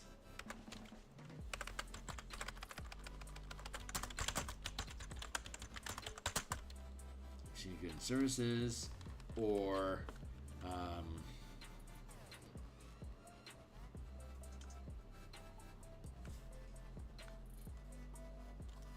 often through exchanging goods and services, or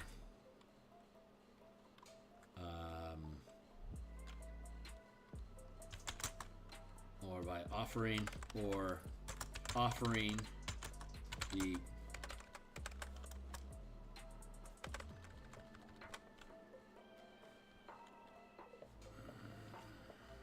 exchanging goods and services, period. Characters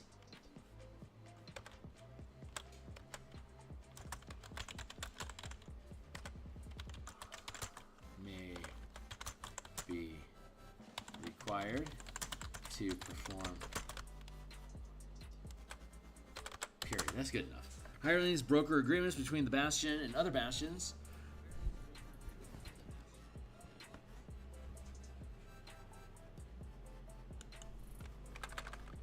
And other creatures or organizations between the Bastion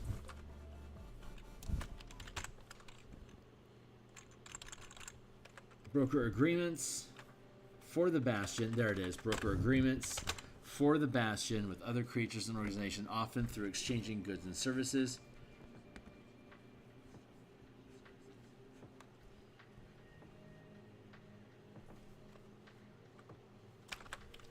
On behalf of the Bastion with other creatures and organizations, often through exchanging goods and services.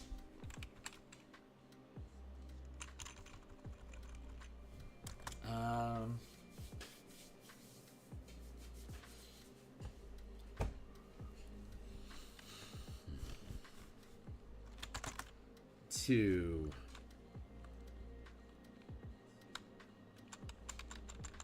exchange goods and services.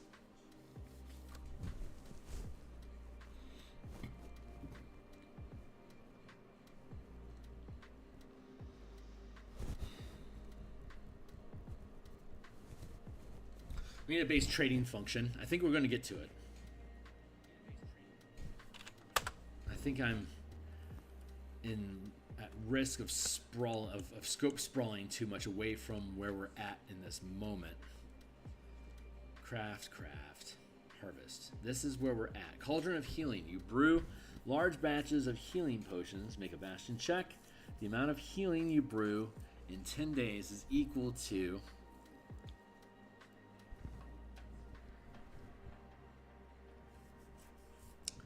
that feels more like a resource.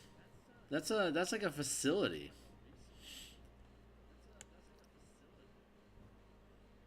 Yeah, that's a facility. Cauldron of Healing. That's definitely a facility. So I can't use that.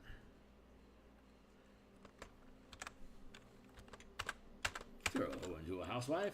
Pose don't act right. So we need a harvest task. So we're gonna drop down to facilities and add in this harvest facility. EFGH. There, harvest. Cauldron of Healing.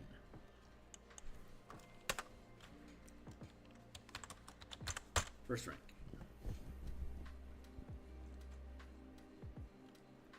You brew large batches of healing potions.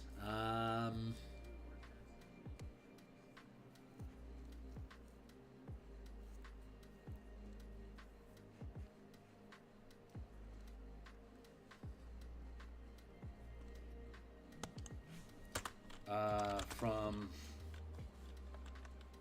harvested materials. Make a Bastion check. The amount of healing you healing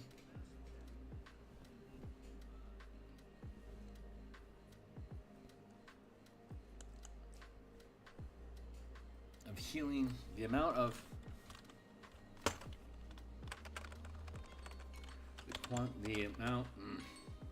the intensity, the amount, the quality, the quantity, the amount of healing dice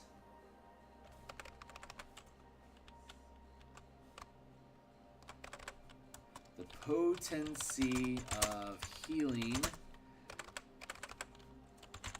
you brew in 10 days is equal to half the result d4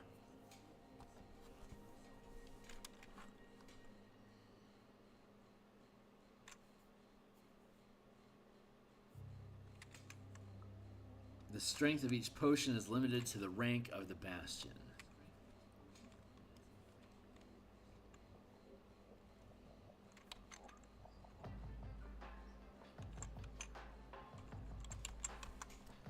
The maximum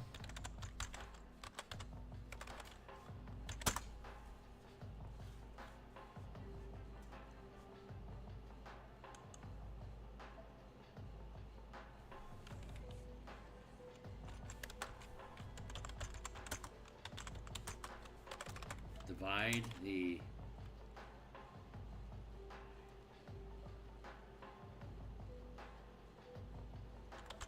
total number of D4s. Divide the total number of D4s into separate potions.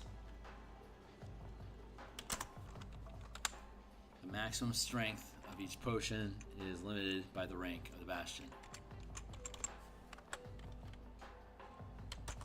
Up to the amount per potion as indicated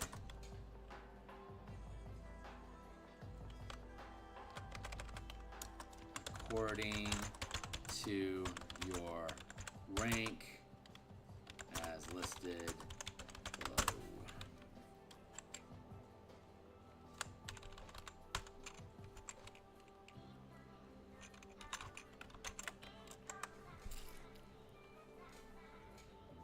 Make a Bastion check. The potency of healing you brew in 10 days is equal to half the result, half roll. So if I rolled a 23, rounding down, that'd be a 22. Half of that is 11, so I'd have 11 D4 plus 11 worth of bonuses. So I could have like 3 potions that do D4, D4, 44, 44, 3d4, 44 plus 4, 44 plus 4, 3d4 plus 3. There you go. Or, yeah, they're all even numbers. If I was a 5th rank guild, I could have a single potion doing 10d4 plus 10, and then a single potion doing d4 plus 1. So I can divide up my dice that way. Well, hey, Steve, how you doing? Northwest checking in. What up? Welcome to the mix. Now, I'm in Everett myself, northern territory of Seattle proper for people that aren't in the Pac Northwest already themselves. Oh, how's this? Maybe it was because the microphone was further away from my face than it should be. Is that better now? Thanks for the warning. I nudge and move my microphone around. It's on a boom here, and if I keep it close to my chest, I think the report is that it's generally a good volume, but sometimes it gets tilted away from me as I bippity bop and boop around. So thanks for that heads up. I'm trying to figure out how to keep all this stuff balanced properly. Still quiet? Let's unplug that. And plug it back in. Let's see if that did any good for us. Sometimes I just need to nudge my thing. Doing a mic check. Mic check, 1, 2. I just need to check. Nudge my thing. Doing a mic check. Mic check, 1, 2. That sounds pretty good to me. So I'm just gonna leave. Yeah. I don't know what to say. It's got pretty good volume. If it's not coming through properly, I'll have to figure something out. But maybe it's my fault. Maybe I'm not projecting. Hopefully it's coming through okay for you. Let's see. Where we? Oh, that's right. We're in harvesting. So this is the task that this is a facility that we can set up, the Cauldron of Healing. Let's see, but I want to actually look at what do we do with harvesting. So let's go to our list here. I've still got an hour of play. We're gonna be back at 5 o'clock today to continue working on Spelljammer Mecha Ship and the subclasses and the Kaiju. So, but we're gonna keep working on this, on these bastions for the next hour. Then I'll go on a 3-hour break, 4-hour break, and come back later on. Let's see, garden. So bastion and harvest stuff. We're looking at harvesting. Aesthetically pleasing, perfume. I like I like that we can do. What's that's all about? Plants that are used to create either 2 vials of antitoxin or 1 vial of basic. Oh, okay, gotcha. Poison. Huh. Let's go with herbs that are used to create either 10 healers kits or 1 potion of healing. Rations, potions, or candles.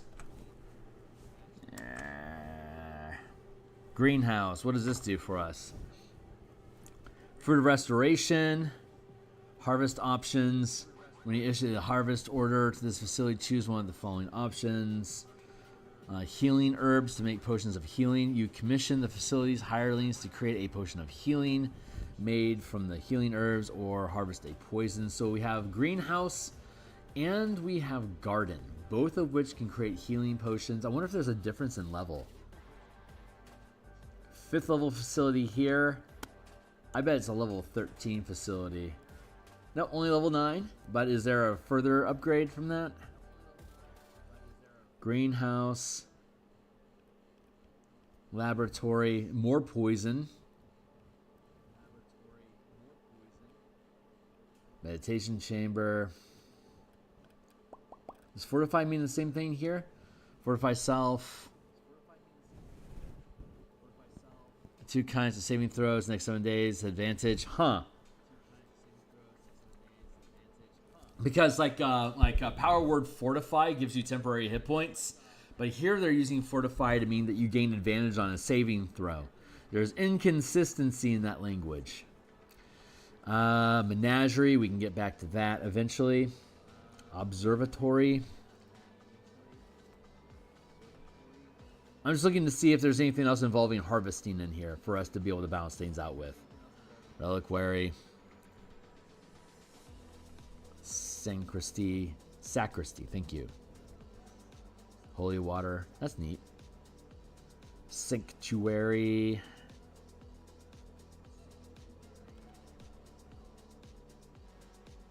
Interesting saturation they got going on here with these colors. That's an interesting choice. Lost among the stars. Huh. Interesting. Scriptorium. Smithy. Lots of crafting stuff we're going to be able to build out of this. Stable, recruiting. Storehouse is trade. Trade goods, right. Teleportation circles and power. Theater is in power. Training area and power. Trophy room. Research, huh? Interesting. Hirelings research topic of your choice. Topic in a legend of kind of creature or famous object. There you go. Right, we have that covered in historical research already. Trinket trophy. Rolled hireling finds a magic item, huh? And then war room equals troops. Workshop equals crafting. And then Bastion events.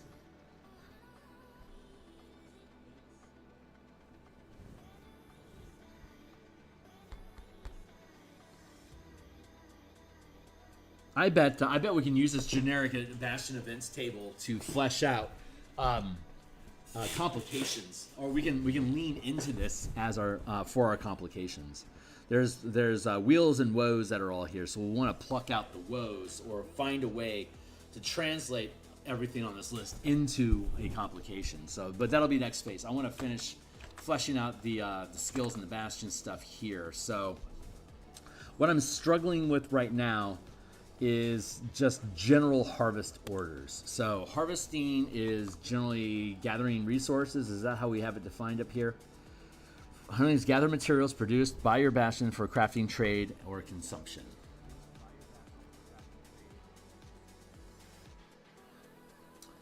But how do I turn that? How would I turn that into a specific orders? Tools of war, enchant magic item, auction resources, Bastion lifestyle, commission specialists, historical lore, gather information. trade as risky investment, which is basically gambling. Let's see.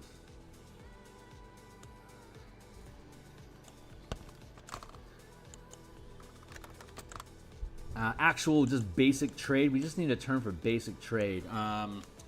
What is it?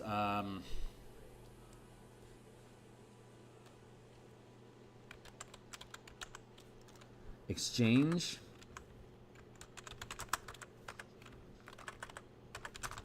of goods and services. You establish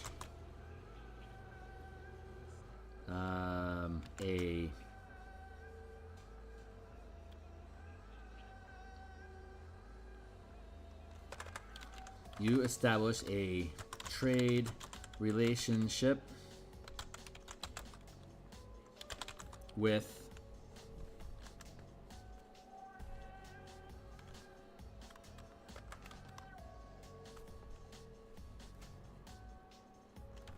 other creatures or organizations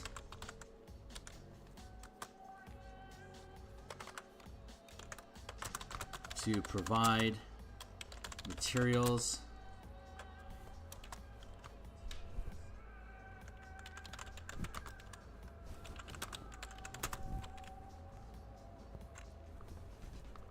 organizations. You establish a trade relationship with other creatures or organizations that can provide materials and services you need in exchange for materials and services your Bastion can produce.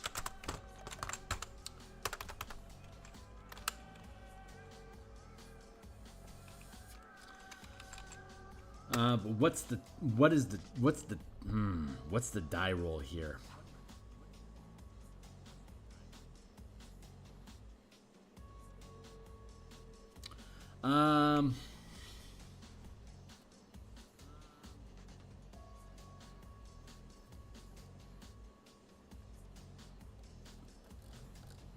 Okay. Here's where we risk complication.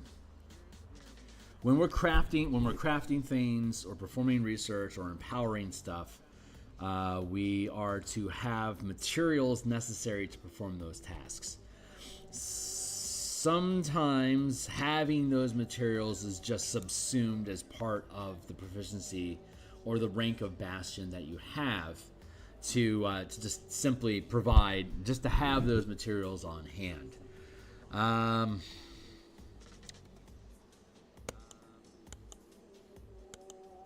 But like if I want to craft a bunch of armor, like if I'm using tools of war to make a bunch of weapons and armor and stuff, I do need +1 order to reduce duration to 1 day.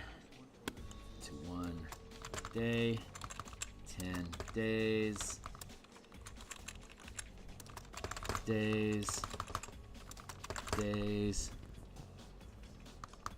No extra dice.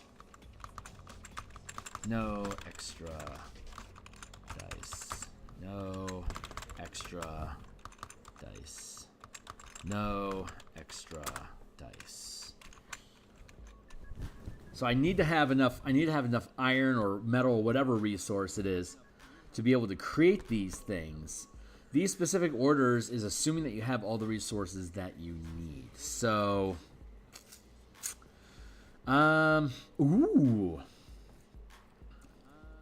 this is going to be, let's see, specific orders, craft. Okay, so harvest and trade can perform the same function in gaining access to materials needed to craft, and I think craft or empower is probably where we're sitting at. So harvest and trade are operating inside that same space, depending on mainly what you want to do. Risky investment, trade. Let's do it. Let's do it like this. I think I have the beat. I think I have a beat on this. Hold on. 1, 2, 1, 2.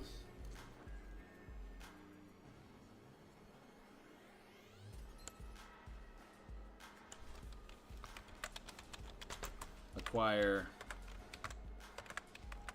materials.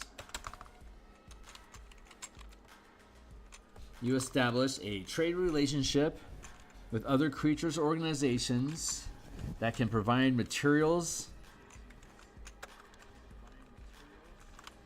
you need in exchange for materials and services your Bastion can produce.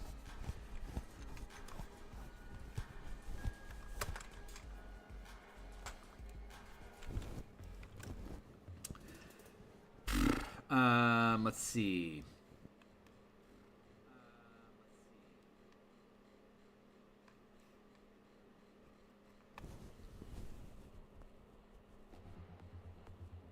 We're getting close. So, DC rank.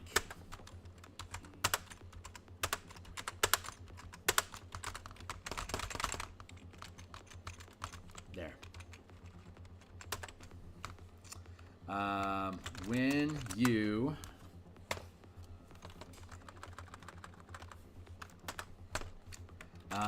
you use the craft or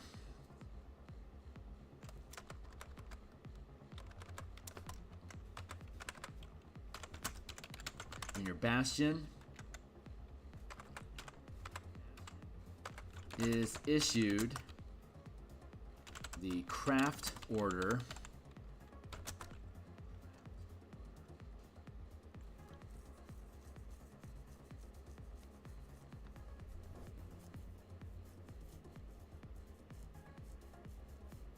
I couldn't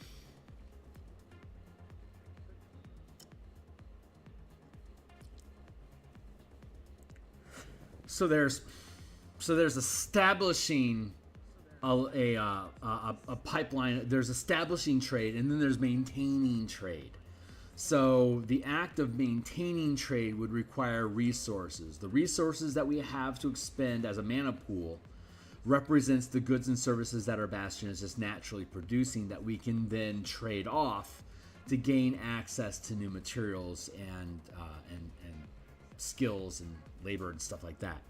So the idea here is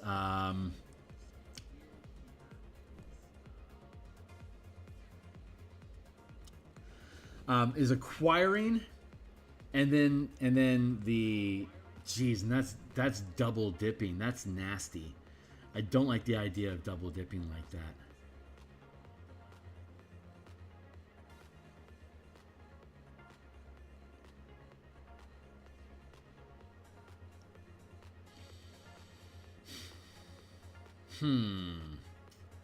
Let's try fleshing this out and see if we can make it make sense. So when you're let's see.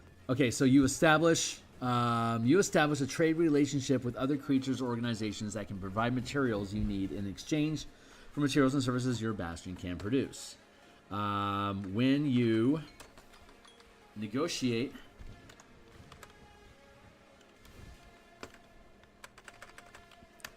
make a Bastion check. The result determines the rank of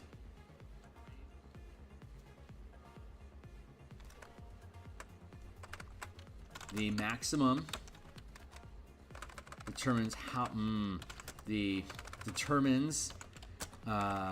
it's the resources you gain to perform a task. So the result determines the maximum rank order your Bastion can perform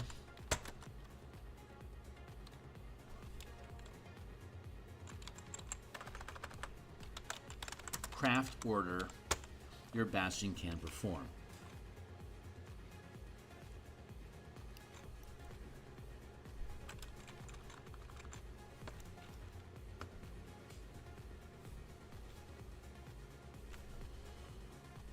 You establish a trade relationship with other creatures and organizations that can provide materials you need to exchange for materials and services your Bastion can produce. In exchange for those,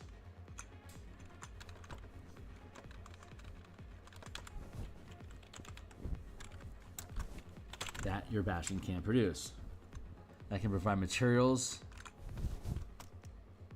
and services you need in exchange for those that your Bastion can produce.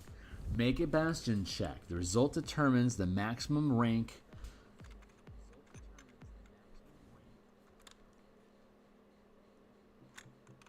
determines the amount of materials you can obtain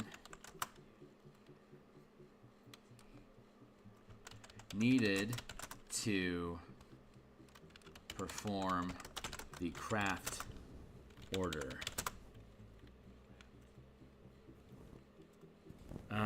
The result determines the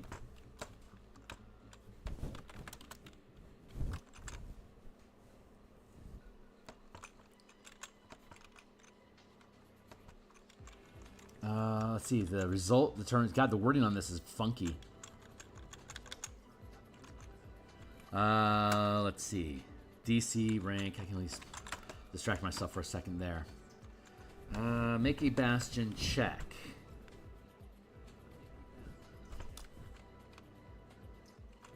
Determines the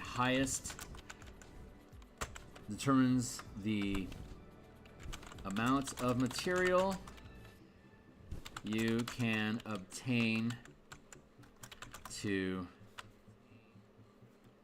determines the maximum rank of crafting you can obtain materials for. I don't know if that's wonky or not. Make a Bastion check. The result determines the maximum rank of crafting you can obtain materials for. You can perform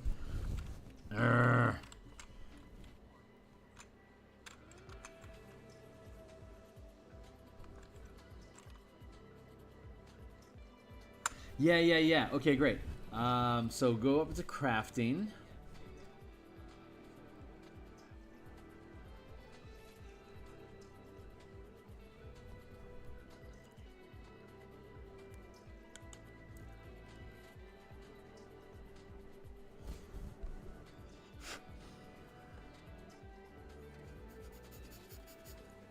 Thinking things through.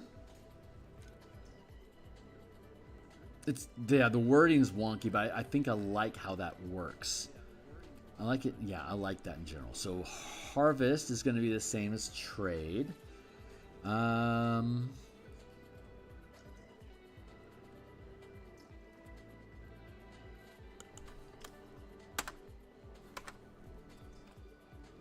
So once you, where'd it go? There it is, trade. Once you establish trade, you have to maintain it. Risky investment just gives you free resources for the time being. That's great. I love that.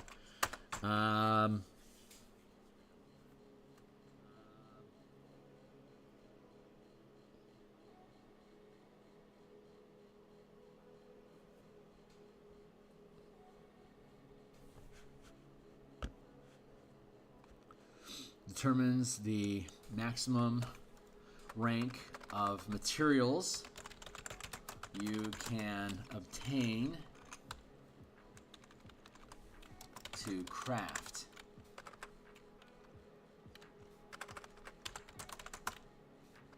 To use with to use the craft, to issue the craft order, to issue the craft order, period. Once trade is established,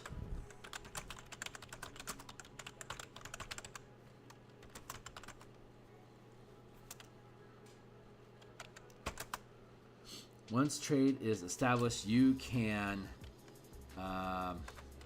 maintain the relation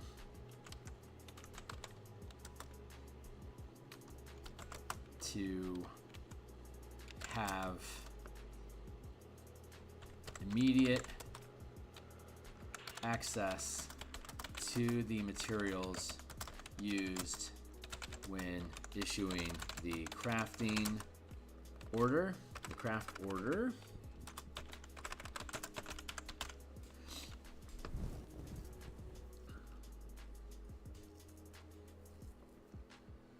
Used when issuing a craft order.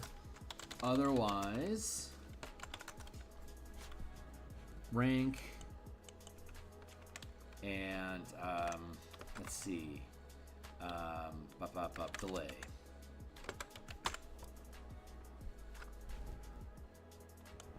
Otherwise, the craft order is delayed by the amount of time listed for your results above. Sloppy wording so far. That's why we hire editors, to make sure it works out smart. It's the amount of days that it takes to get the materials that you need for, that's just going to be 10 days, and then we'll call it 100 days, 100 days, 1,000 days, 1,000 days. So, once trade is established, you can maintain the relationship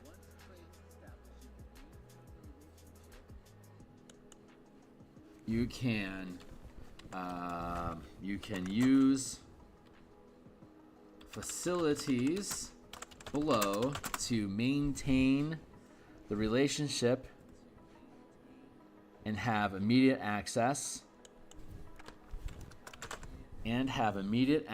to the materials used when issuing the craft order. Otherwise, rank, delay, maintain. It's 5 points, 4 points to maintain, 3 points to maintain, 2 points to maintain, 1 point to maintain. So, if I have a first rank blacksmith shop, for me to be able to work metal in that blacksmith shop, I need to have a steady supply of metal. So if I can't generate ore and refine it myself, I need to establish trade for pig iron to have access to this stuff. So that would be me using the trade function. If I'm proficient with it, great. I get extra die roll. I get bonuses. If not, otherwise it's just a normal D20 test to perform trade, to have access to the materials for me to be able to perform crafting and maintain. Once trade is established, you can use facilities below to maintain the relationship and have immediate access to the materials used when issuing. Have immediate access to the materials used when issuing the craft order. Otherwise, the order is delayed.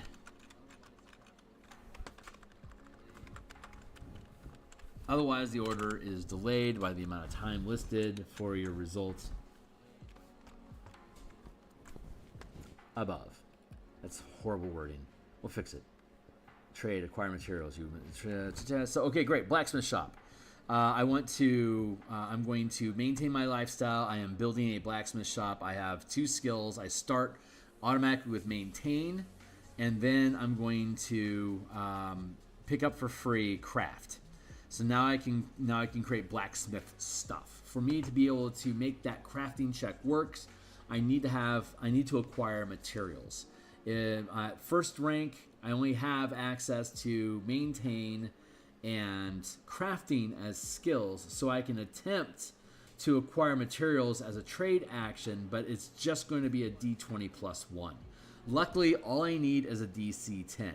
If I can succeed with this die roll, I will be able to have access to all the materials that I need without having to keep any bookkeeping for me to be able to maintain lifestyle for the blacksmith shop, including all the people that work in it, to give them a lifestyle to live by, and to be able to automatically get the materials that I need and have access to the materials I need to be able to perform the craft check. If I don't invest a point, so it's going to be, if I don't invest at least 1 point in maintaining that trade for acquiring materials, every time I want to perform the craft action, I'm going to have to wait 10 days for me to be able to get the materials, because I've established a trade. Maybe I don't want to invest the point to get access to that material. When I get the second rank, if I don't, I'm going to have to renegotiate my contract, my trade agreement to get access to larger amounts of resources, so I can perform the crafting check. Like down here, you can see first rank. If I get the materials, like if I start mass producing magic items, right? Then at first rank, all I can do is produce common magic items, like prestidigitation or like simple thaumaturgy type magic. Very simple magic items, almost just trinkets. When I get the second rank, I can now create uncommon magic items, but I need the materials to do it. So, and if I have this skill, then it's assumed that the Bastion automatically has the magical abilities needed to be able to produce these things in the time frames that they have.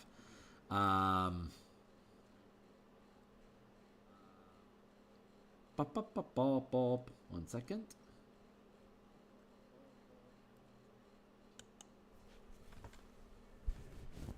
DC, let's go with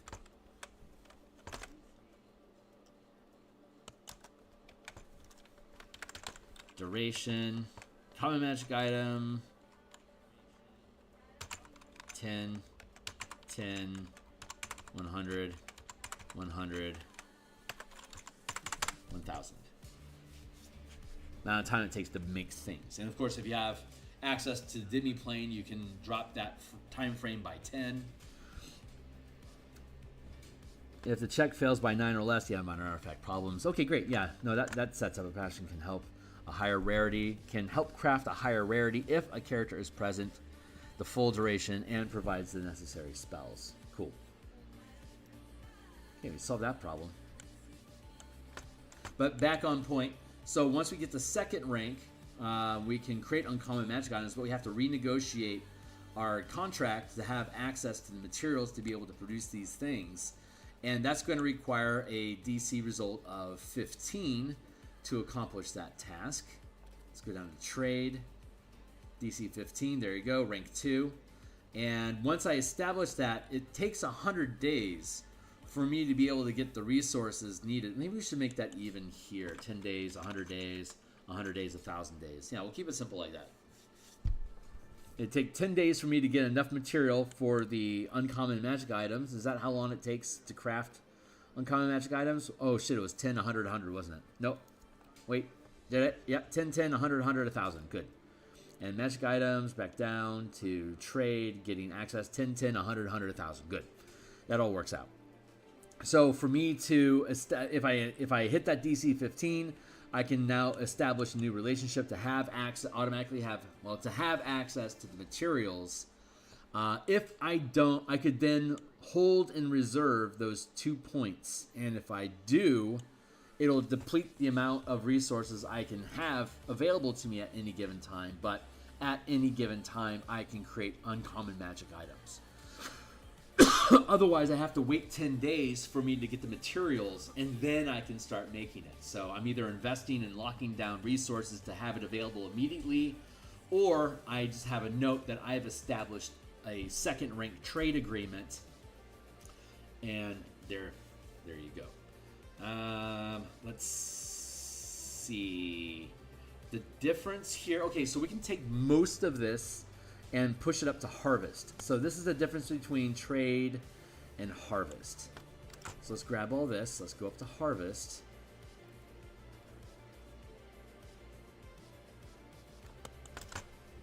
And this is going to be, instead of acquire materials, this is going to be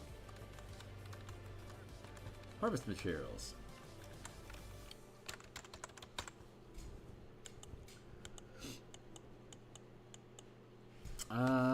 You establish. Oops, what's going on there? Where are we at? 12:40? Holy crap. Okay, great. We're going to continue with this on Saturday. Tomorrow at lunch, we're going to work on subclasses for Spelljammer. We're going to come back at 5 o'clock today. That's about 4.5 hours from now. We're going to come back and we're going to work on Spelljammer Mecha Combat and Mega Kaiju. That's going to be fun. That book's going along really nicely. Both of those books are. You establish so instead of establishing a trade agreement, how do they word it? How do they word it in the book here? Your Bastion, let's see. Your Bastion gathers materials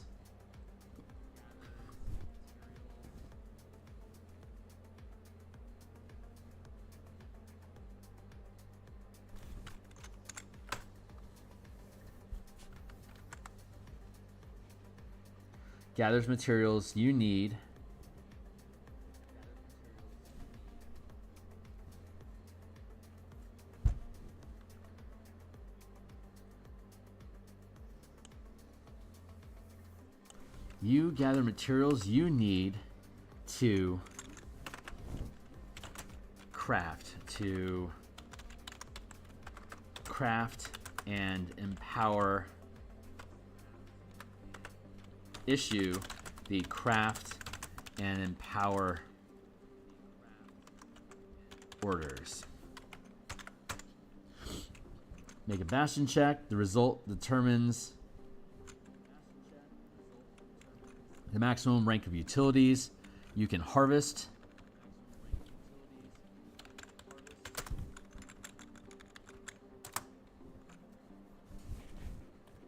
Maximum rank of materials you can acquire.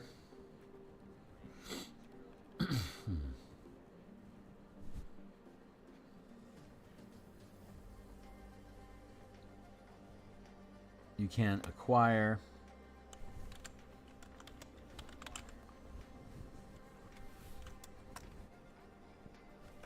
to issue the craft order.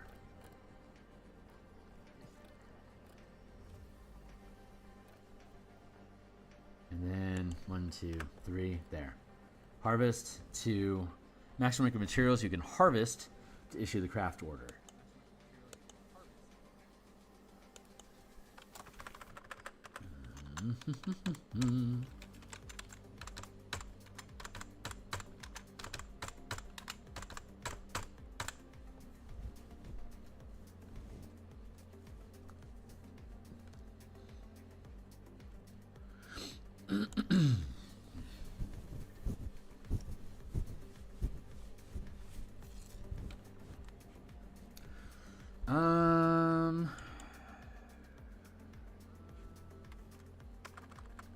Let's do it. No, let's do it.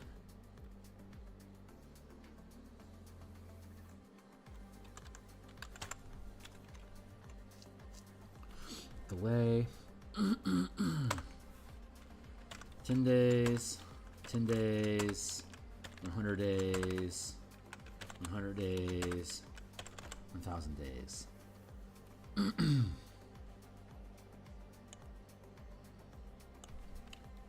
Once harvesting operations are established,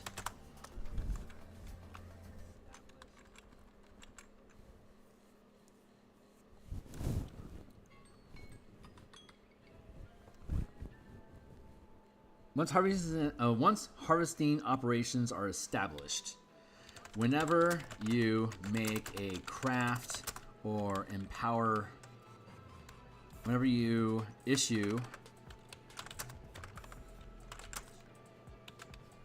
a craft or empower order,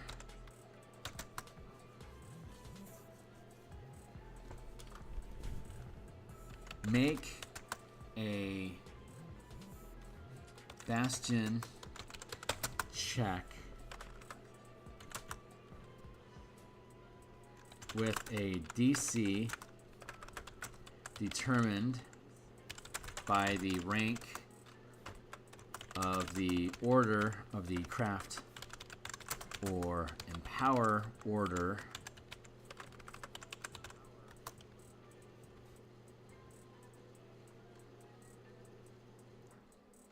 you want to issue. Horrible wording.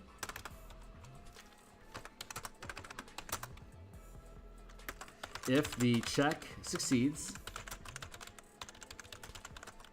your Bastion has the material available to issue the craft or empower order immediately. If the check fails,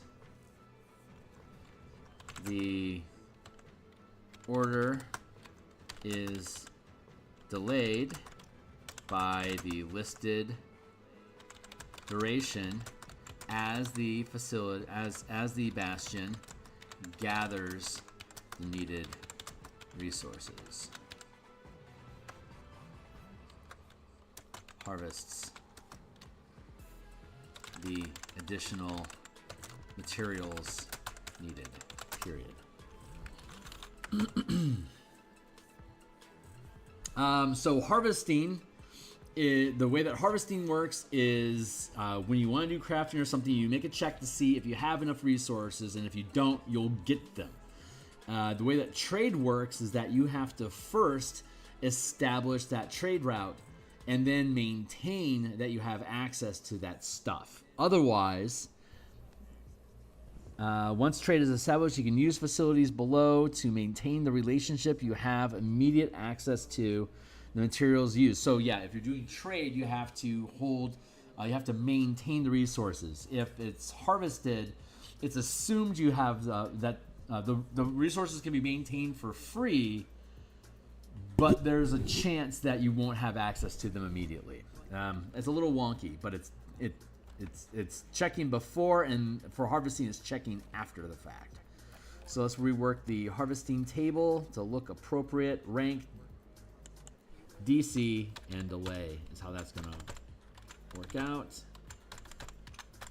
And if I was using a spreadsheet, I could just move the columns over, but I'm not. DC 2, 2, 3, 4, 5. There. 10, 15, 20. Get out of here. Get out of here. I hit the wrong button. 25, 30.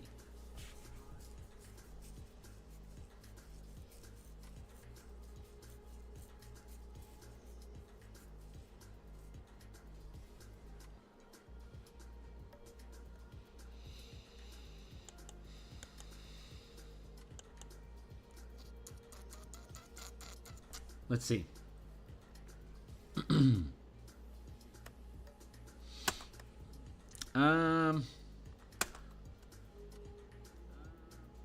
What are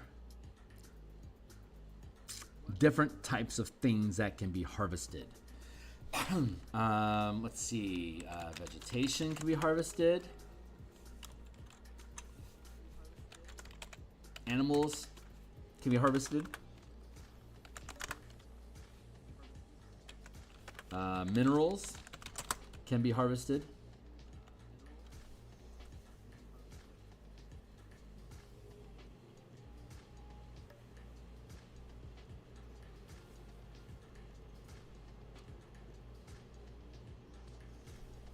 And I suppose mana can be harvested. Magical energy needed to make magic items. That makes sense. So these are the type of things that can be harvested. These are also the things that can be traded. You can't trade, well, you can trade mana if you hire specialists that can channel mana.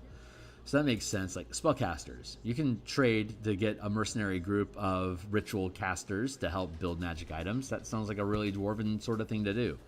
But is there anything else? There's vegetation, there's animals, there's minerals, and there's mana. Is that the? I think that's the 4 basic types of matter that exist at this point. I'm trying to think of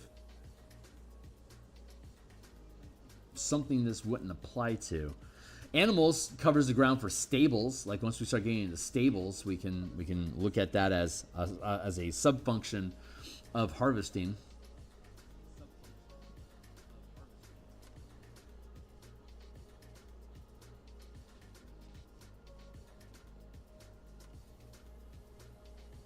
So we need to, I guess when we're looking at crafting, we need to establish what sort of materials. There's 4 types of materials. So there's 4 types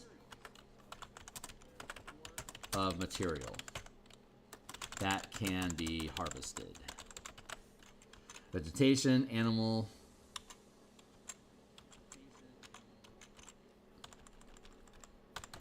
plants, animals, minerals, mana.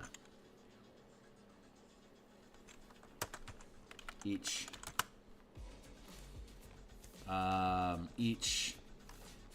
crafting and empowering orders require 1 or more materials to issue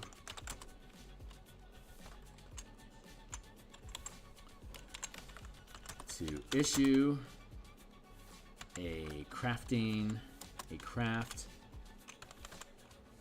or empower order. The Bastion must have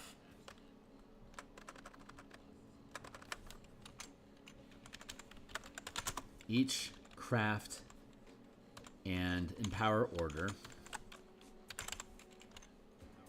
requires 1 or more materials to issue the order. There we go.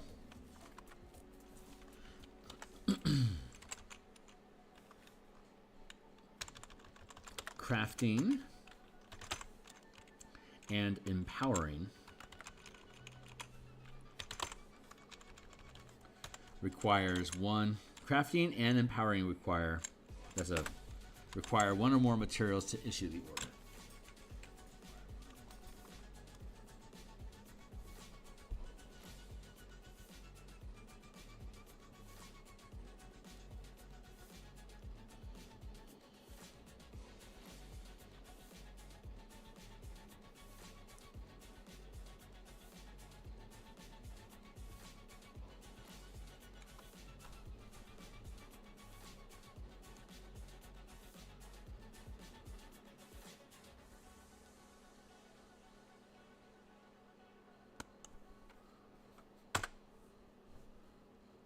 Material.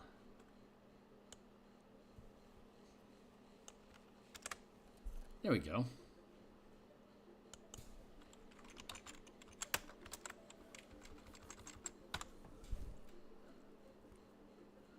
So up in crafting, we can list that there's 4 types of material.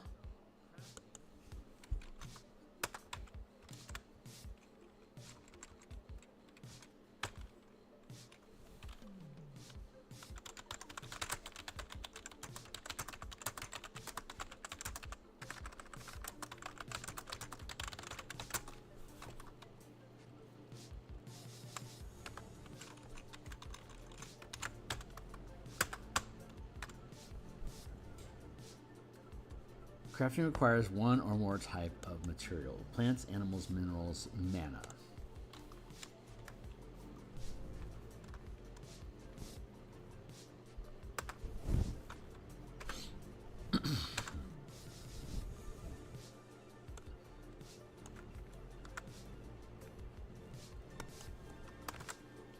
Empowering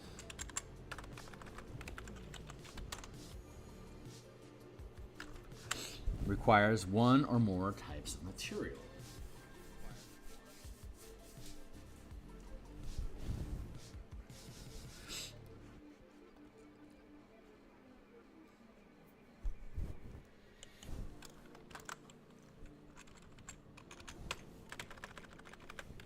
There are 4 types of material that can be harvested.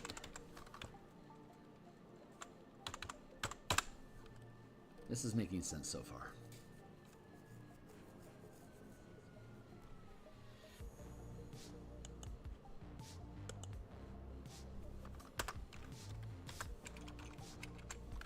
There are 4 types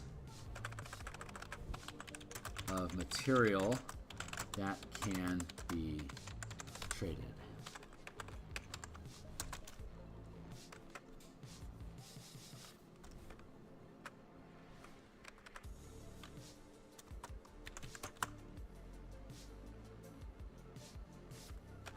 Yeah, that can be traded.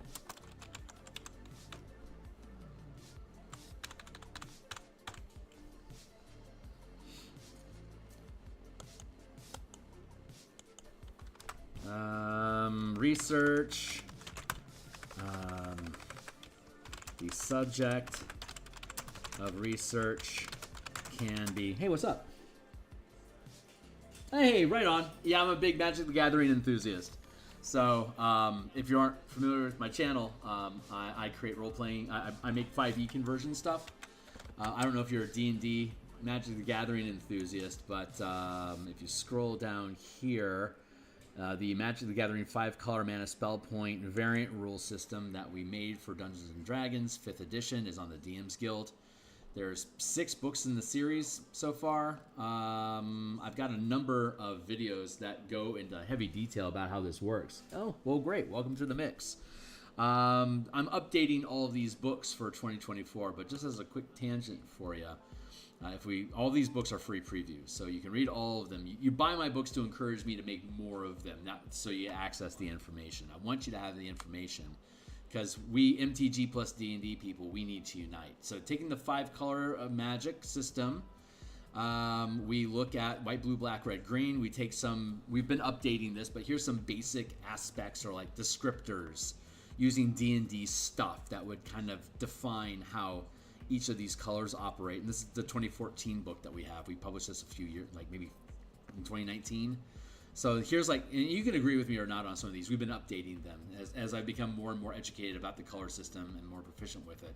But here's the damage types that we generally have associated with each color. Like black magic is necrotic, radiant is white, psychic tends to be white, blue, and black, while poison is black and green, thunder is blue, red, and green. A lot of this stuff is super intuitive. Some of it you kind of have to look at a little, but it's all for balance. So once we know what kind of damage something does, and like some of the general descriptors, like white magic is generally healing, so is green, for instance. So that gives us a matrix for us to look at, like say in D&D, Fireball, classic spell. A 3rd level spell requires 3 mana. A Fireball is a red spell. Fireball, fire damage, red spell. So 3 mana, 3rd level Fireball, lob it using red mana. When you have a mana pool, so then we can go back here and we go down to the core mechanics. When I first built the core mechanics in 2017, the initial philosophy was each spell is devoted to 1 color. But as I've used this system for 7 years now, and last year I finished a level 1 to 20 campaign using this with 3 of my players. But when we originally built this system, each spell was devoted to only 1 color, and we found that to be too restrictive. So we ended up expanding it. So we've got multiple, like any color that we can easily see fitting into a color, we make it devoted to that. So you can call it a blue spell or a red spell or a green spell instead of it just being blue, red, or green. So yeah, right on. Good. So with that so we expanded on this. Now we need to integrate those 2 things together into the 2024 rules. We've spent a lot of time here on stream.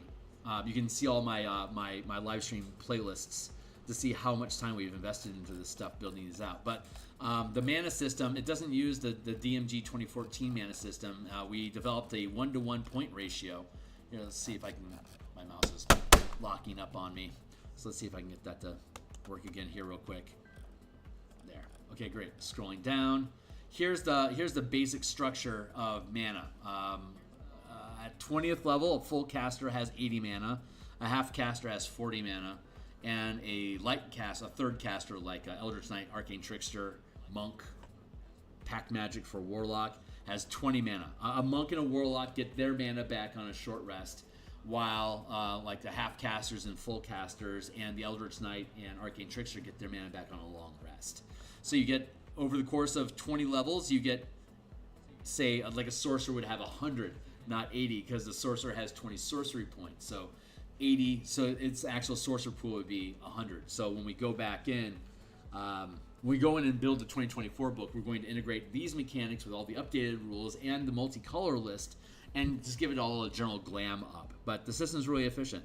So like if you, if you're using very restrictive magic, you can just be narrative about it. I cast a white spell and you just spin your spell slot. There you go. Or you can be hardcore about it with restrictive mana, that you have your mana pool, and instead of just spending 3 points of mana, you can devote each point of mana to a specific color. So like if I don't have any red mana, I can't cast a fireball.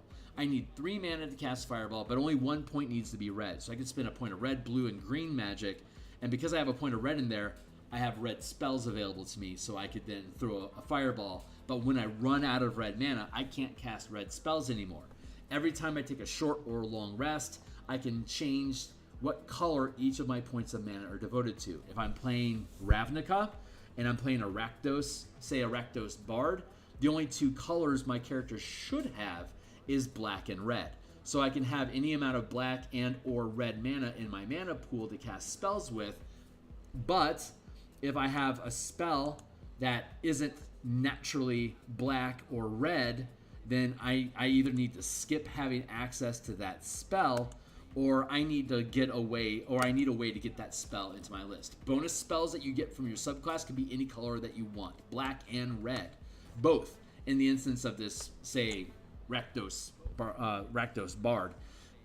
But I could also, like, if my Rakdos Bard wants to pick up, say, Expeditious Retreat, which we have listed here as a green spell. That's not black or red. Maybe I want to make it a red spell.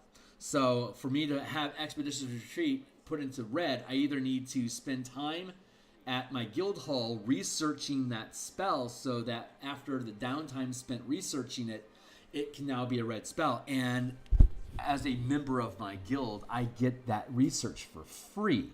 I just have to spend downtime doing it. So now you have a reason to have downtime in your Ravnica campaign. I'm going to start racking up spells in the colors that I need. Well, how much time are you willing to spend? How much time do I have?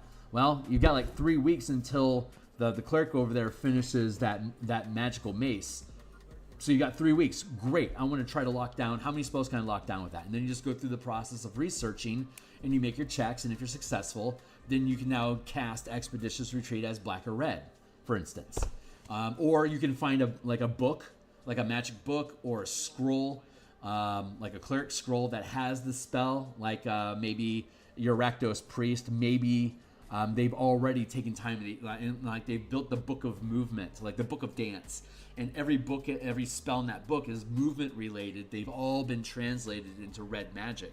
So your Rakdos character can use this document to start loading spells into their prep list that are the color that they want them to be. Or if you don't have the time for any of that, you can learn it twice. You can prepare it as it's supposed to be green, and then prepare it again red. There you go. That's expensive because it's lessening the amount of spells that you have. But you have these different ways of using that. So it's all volunteer narrative. I'm choosing to limit my character this way because I want to narrate my Rakdos character to be different from that Azorius or that Boros character. So I'm placing these limitations. That's kind of like a session 0 agreement. Yeah, let's operate that way so you can differentiate between each other. Otherwise, if you're just being narrative, it's just everyone has a mana pool. I'm a Rakdos character, so I'm going to just cast any spell that I want, like D&D normally works, and I'm just going to say it's black or red when I cast it. That's a narrative magical system, as opposed to a restrictive mana system. A restrictive mana system requires you to have mana of the proper color. A narrative system doesn't care. It's just flavor text. So you have these different gears that you can, like different levers you can pull to make magic more restrictive or more easily used. But a lot of these ideas about restrictive magic and narrative magic, these are things that we've developed over time using the system for the past 7 years at every tier of play. Like, these are things, so I need to update the books to have that. But this is the gist of what it's all about. Yeah, it's in depth. I do really deep dive system stuff. Like, I build subsystems and then create solutions for it. The Spelljammer combat and exploration system, if you're interested in Spelljammer stuff, the deep dive that I built into here was rebuilding 5e combat so that it can work at the 50 and 500 foot scale. So if your characters are all on the same ship, you can pool your action economy together to make run the ship together. So at the 5 foot scale, here I'll show you a different map. So like at the 5 foot scale, you've got characters interacting at the 5 foot scale, doing combat and stuff. But you also have the 50 foot scale, where you can have like fighter craft, and like this Star Moth is 200 feet long, so it's like occupying a 4x4 space at the 50 foot scale. And then you can see, like, at the 50 foot scale, this 10 by 10 space is a 500 foot space. So when you expand out again at the 500 foot scale, this is a squadron of Star Moths. See, this one square here represents these 7 fighter craft, but this little Warhawk down here is boarding this Hammerhead ship. So I can have normal 5e combat at the 500 foot scale, and your characters are using their attacks, movements, bonus actions, and reactions to fight as though they've been wild shaped into creatures that are up to 500 feet in size. So just change the scale and then just provide the rules for how do you make ships work and how do you have characters' actions work with the mechanics of the ship. And then you have pre-generated ships to be able to work all that out. So this is like a 107-page document here that basically breaks down all that stuff. And here I'll just use the navigation button to get back to the table content. And then we have all the rules for how you use your different action economy depending on what you're doing on the ship, whether you're piloting or you're commanding crews of siege weapon machines, or you're commanding squadrons of fighter craft, or you're using all of your action economy to support your characters by giving them bonuses, advantages, or taking damage for them or whatever. And then you take all that stuff, and then we have a 25-page conversion guide for the Light of Xeraxis adventure to demonstrate how you can use all these mechanics in the adventure that Wizards of the Coast published for Spelljammer. So you can say, if you like Spelljammer but you like these action combat maneuver options, this is how that whole adventure would play out if you use these rules that we provide for you.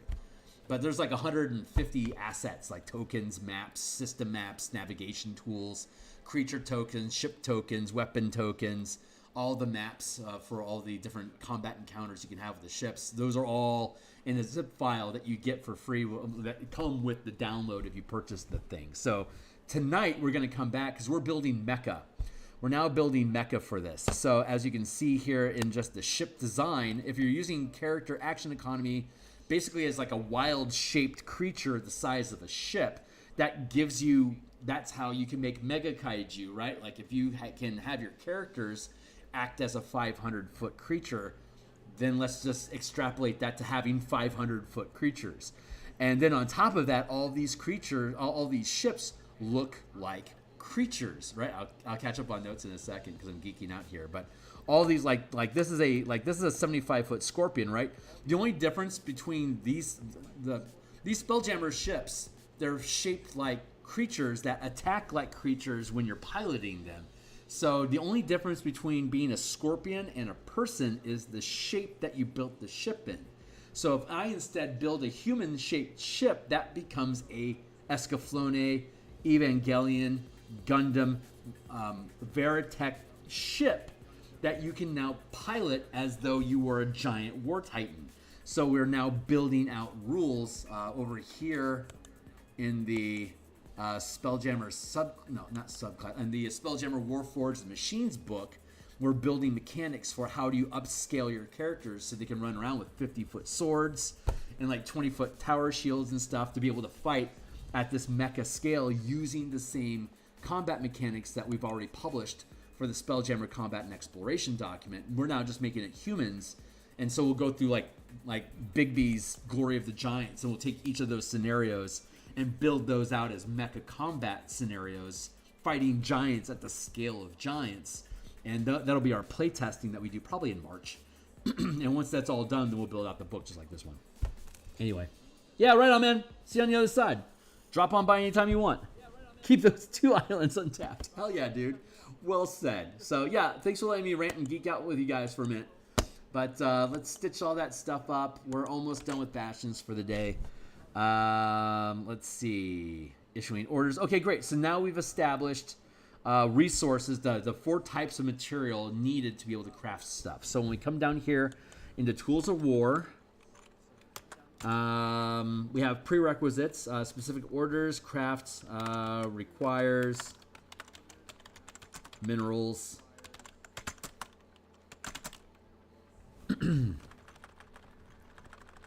requires animal and or mineral materials.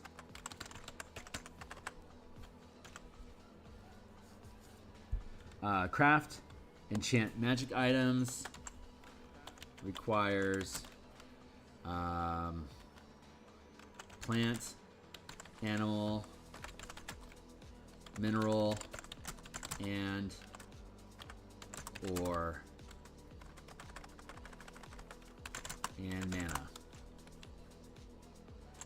Requires mana and plant, animal, or mineral materials.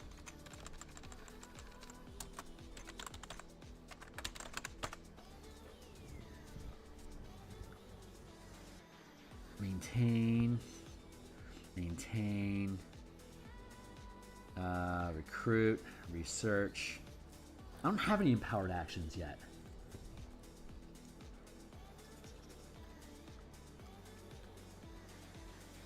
Craft, harvest, empower, trade. Down at facilities, we have empower isn't taken yet. Harvest, maintain, trade. That is a trade facility. Trade equals store warehouse. Material storage.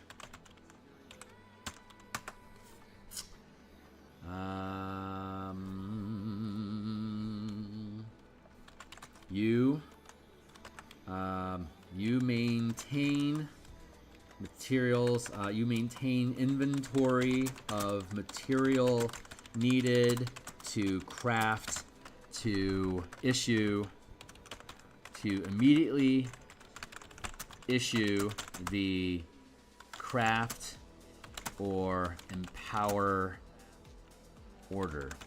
To issue craft or empower orders. To issue craft and empower orders.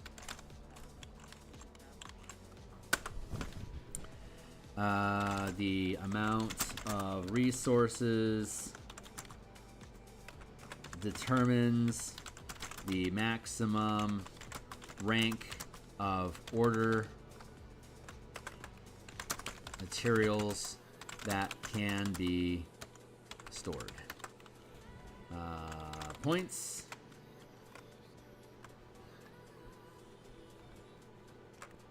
The amount of resources required to maintain storage is equal to the maximum rank of craft or empower order you need to provide materials for. Rank.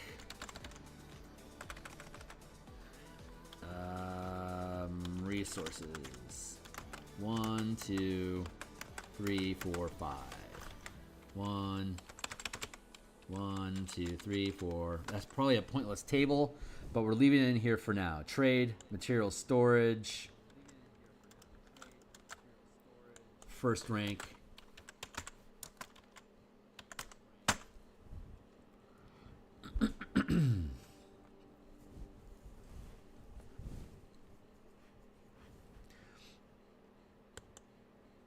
of material.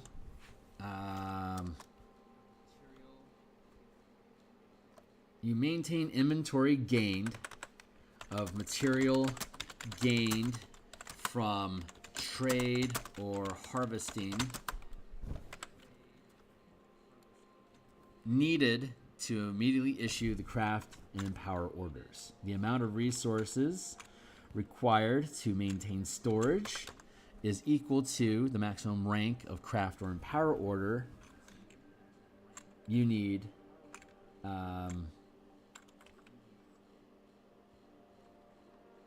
maximum rank of craft or order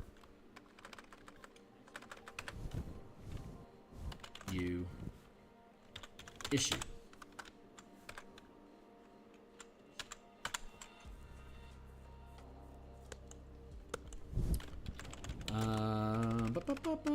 Let's see. While maintained, the material storage has, while maintained, you always have sufficient material needed to issue craft and empower orders.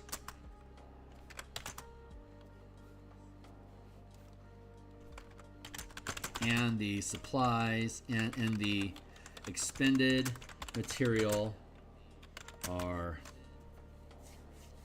automatically restocked with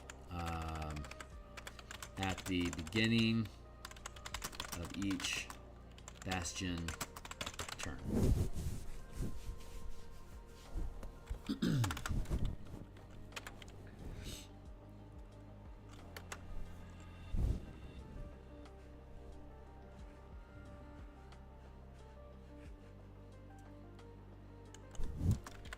Each material requires a separate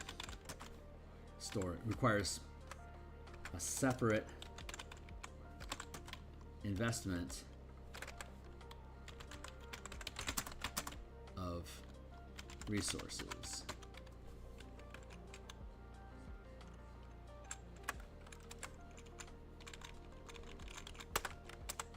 Each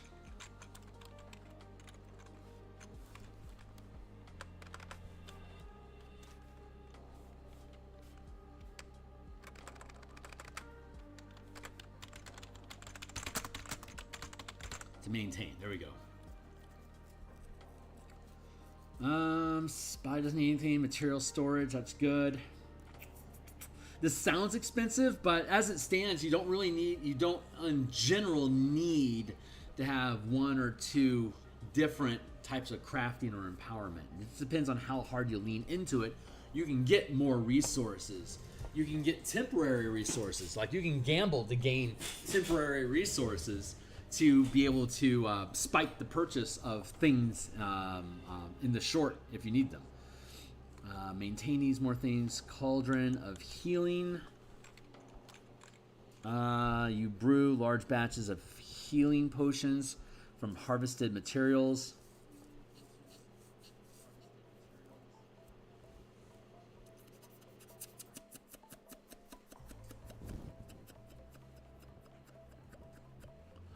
That feels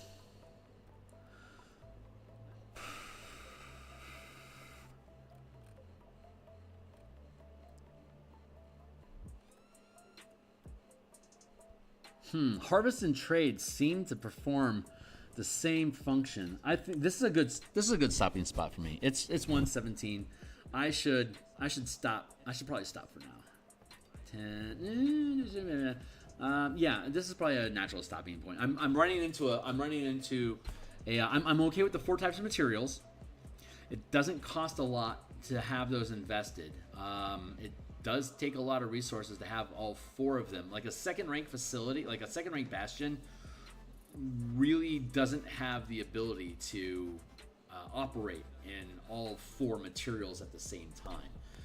As you gain higher and higher ranks, it becomes easier and easier for you to be able to maintain all that stuff, but you still have a pretty solid cap on what you're doing. So you're going to overclock yourself pretty quickly on different tasks that you can perform.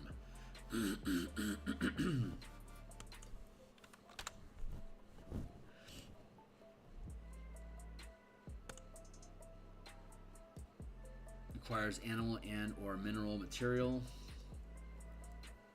Requires mana and plant, animal, or mineral material. Plant, animal, and or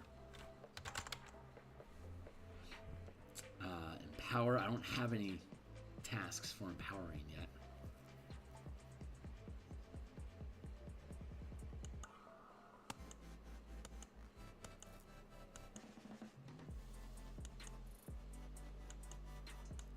The value gained from auctioning the resource is determined by the result of the Bastion check.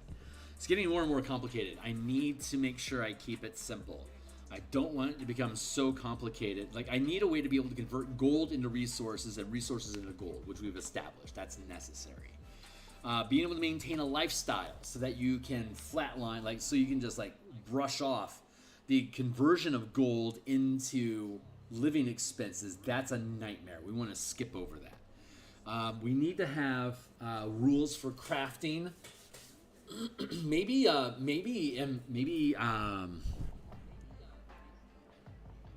we make magic, creating magic items instead of crafting. We instead make that empowering. I think that makes sense. Let's do that. Yeah, because yeah. That makes perfect sense. Empower. Now magic items are empowering, so we have justification for the empower action being something that requires resources. So that's really fucking smart. Crafting is making stuff so we can craft mundane things, mundane items, including poisons, and just general materials. We can use that with crafting. But then empowering is magic items and enchantments, spell effects. That's all empowering.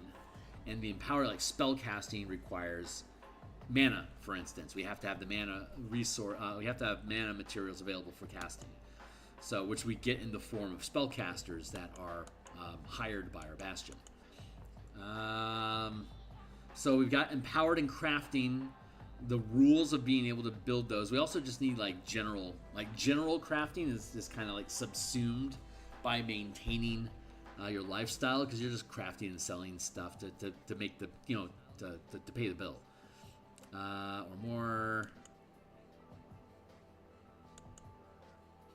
You cannot try again. There. So then getting the materials logically is going to come from harvesting or trade. That's how you get that.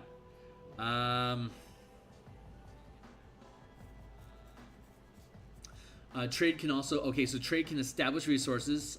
Trade can also be profiteering.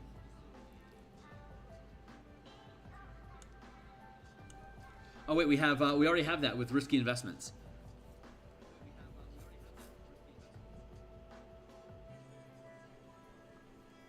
You gamble or lend resources to NPCs for a promise of return.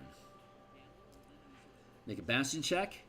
You gain a number of temporary resources. Next Bastion turn as listed below. So what you do with this next turn is you use these resources to purchase your proficiency, your skill dice, so that you can roll higher results, and then you use all of your permanent resource points to establish different facilities. So if you're always pulling in risky investments, you're always getting points for free. You never have to spend your actual resources on your own dice.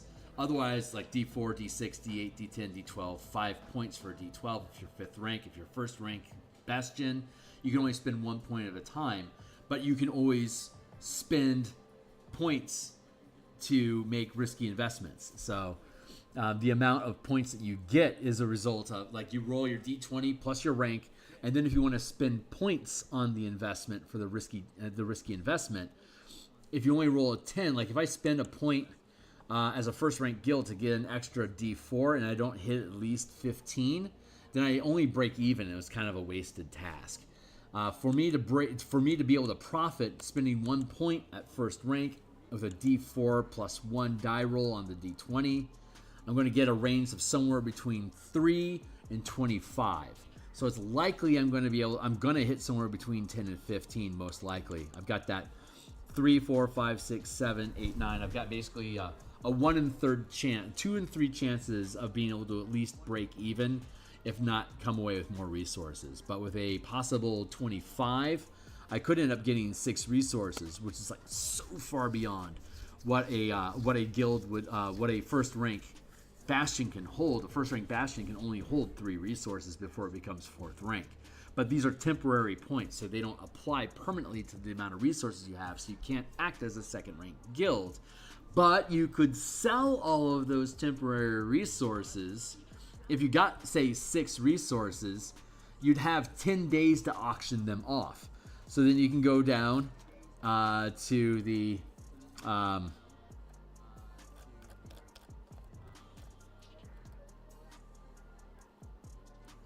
facility, which is recruit, maintain, diverse, no, not diverse workforce.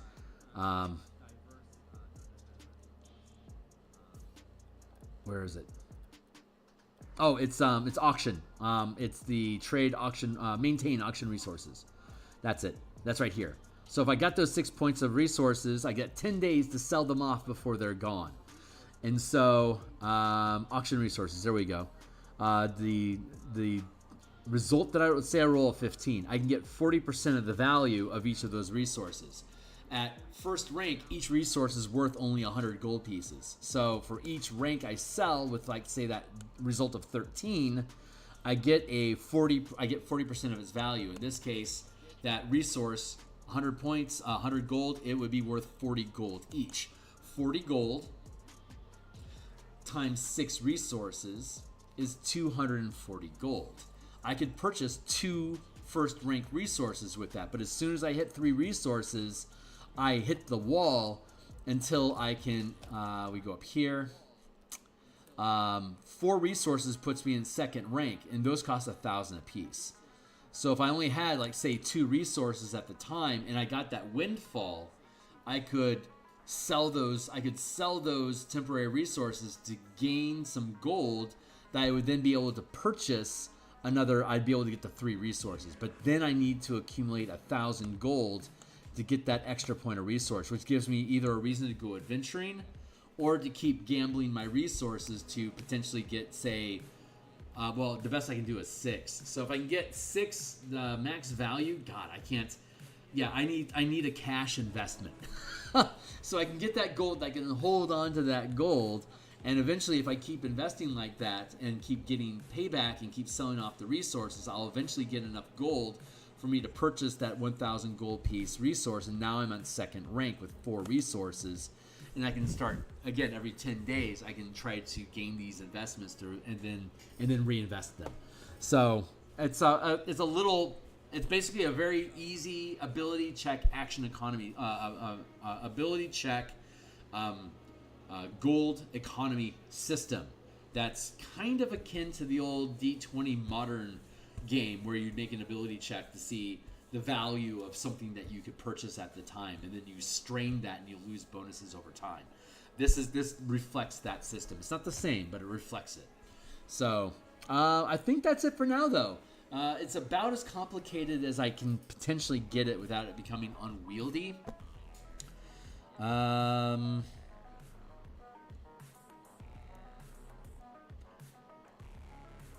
Yeah. Okay, great. So harvesting. So we're gonna switch the specific orders. Harvest materials, auction, recruit, research, trade, specific facilities. This would be empower.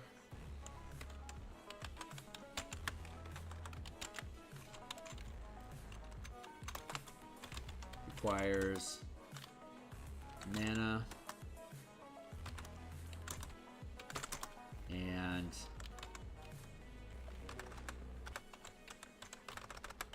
plant material.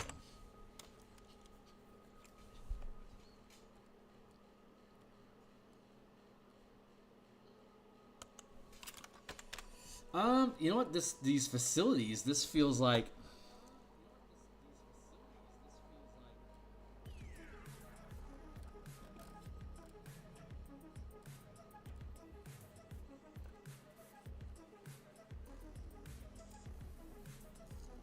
God, we're looking at crafting as orders, but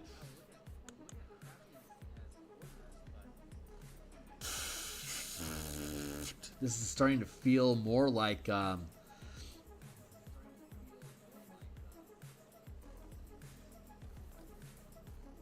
oh, that's the switch. That's the flip. That cauldron isn't a facility.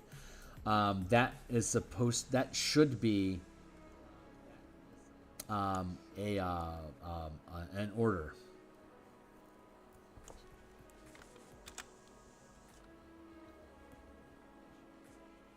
That's why that's broken.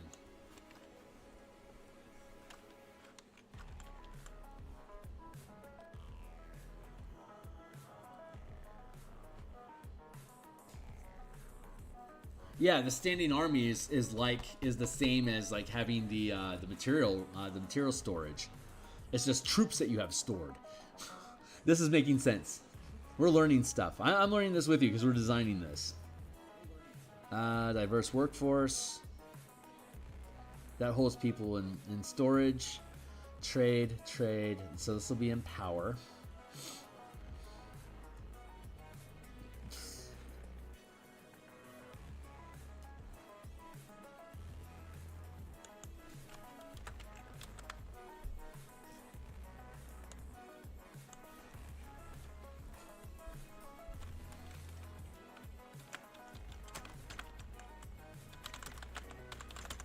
Healing potions.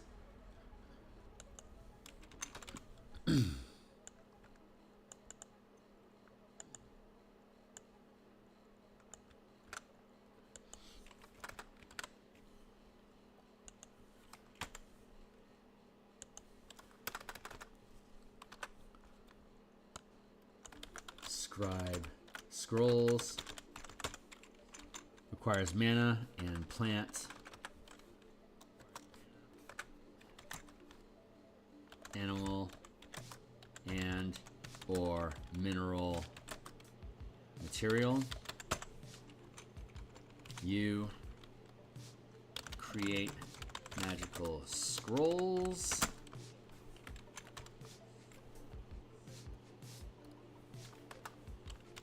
Rank 1, 2, 3, 4, 5.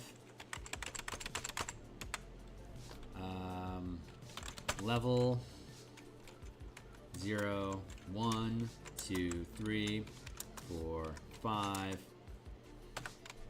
6, 7, 8, 9.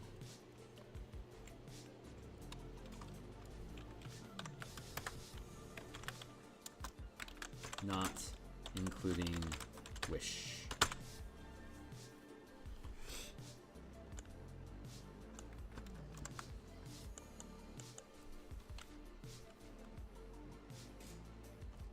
Scrolls. Choose divine, primal, or arcane magic, and the level of spell. The table below provides the max level spell that can be scribed, determined by the rank of the Bastion, the DC needed to succeed, and the duration of scribing. DC, duration. 10, 15, 20, 25, 30, very basic. And it takes 1 day, 10 day, 10 day, 100 day, 100 days. There you go.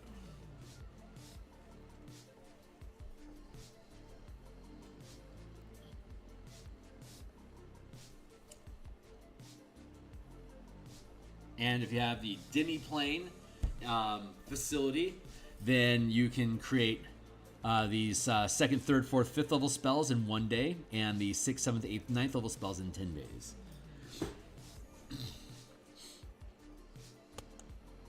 Power, harvest, pop, up.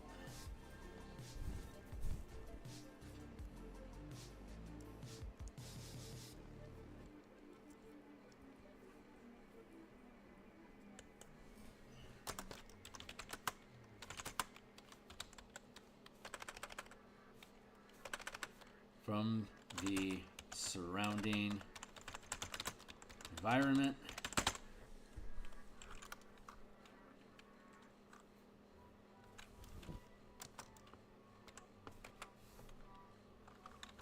Needed.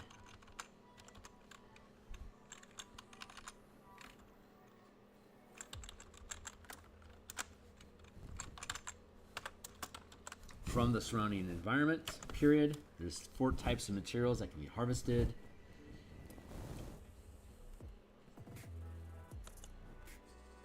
The results. Make a Bastion check. The result determines the maximum rank of material you can harvest to issue the craft order.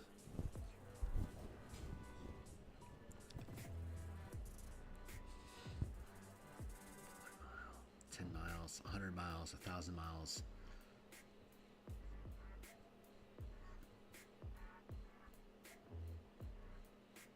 $100, 110, 10, 1.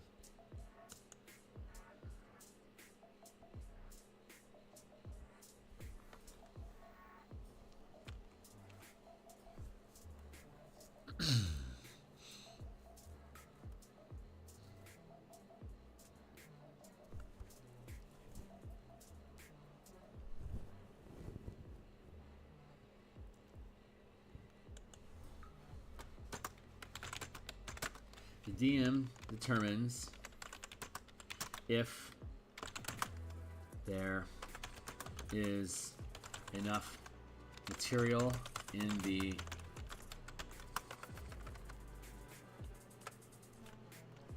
sufficient material in the environment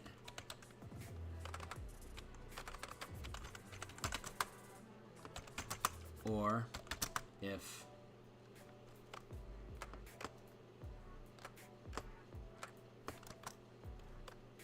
the DM determines if the environment can provide sufficient material.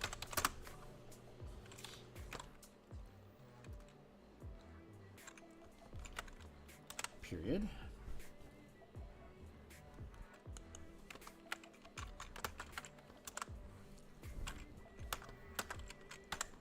DM determines if the environment can provide sufficient material. Make a Bastion check. The result determines the maximum rank of material you can harvest to issue the craft order. Once harvesting operations are established, whenever you issue a craft or empower order, make a Bastion check with a DC determined by the rank of the craft empower order you want to issue.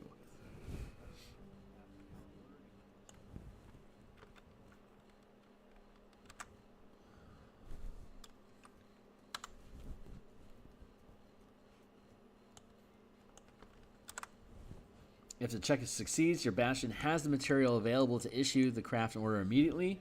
If the check fails, the order is delayed by the listed duration as the Bastion harvests the additional materials needed.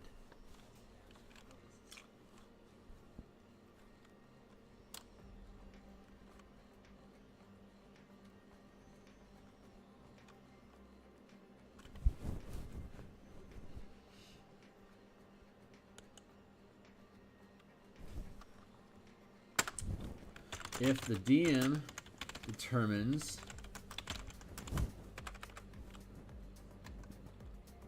there isn't sufficient material, you may need to find a suitable environment to harvest in, or establish trade with another organization or creature or creatures that have already established sufficient, have already done so. Period. There you go. That helps lock all that in. So trade and harvest is essentially the same thing.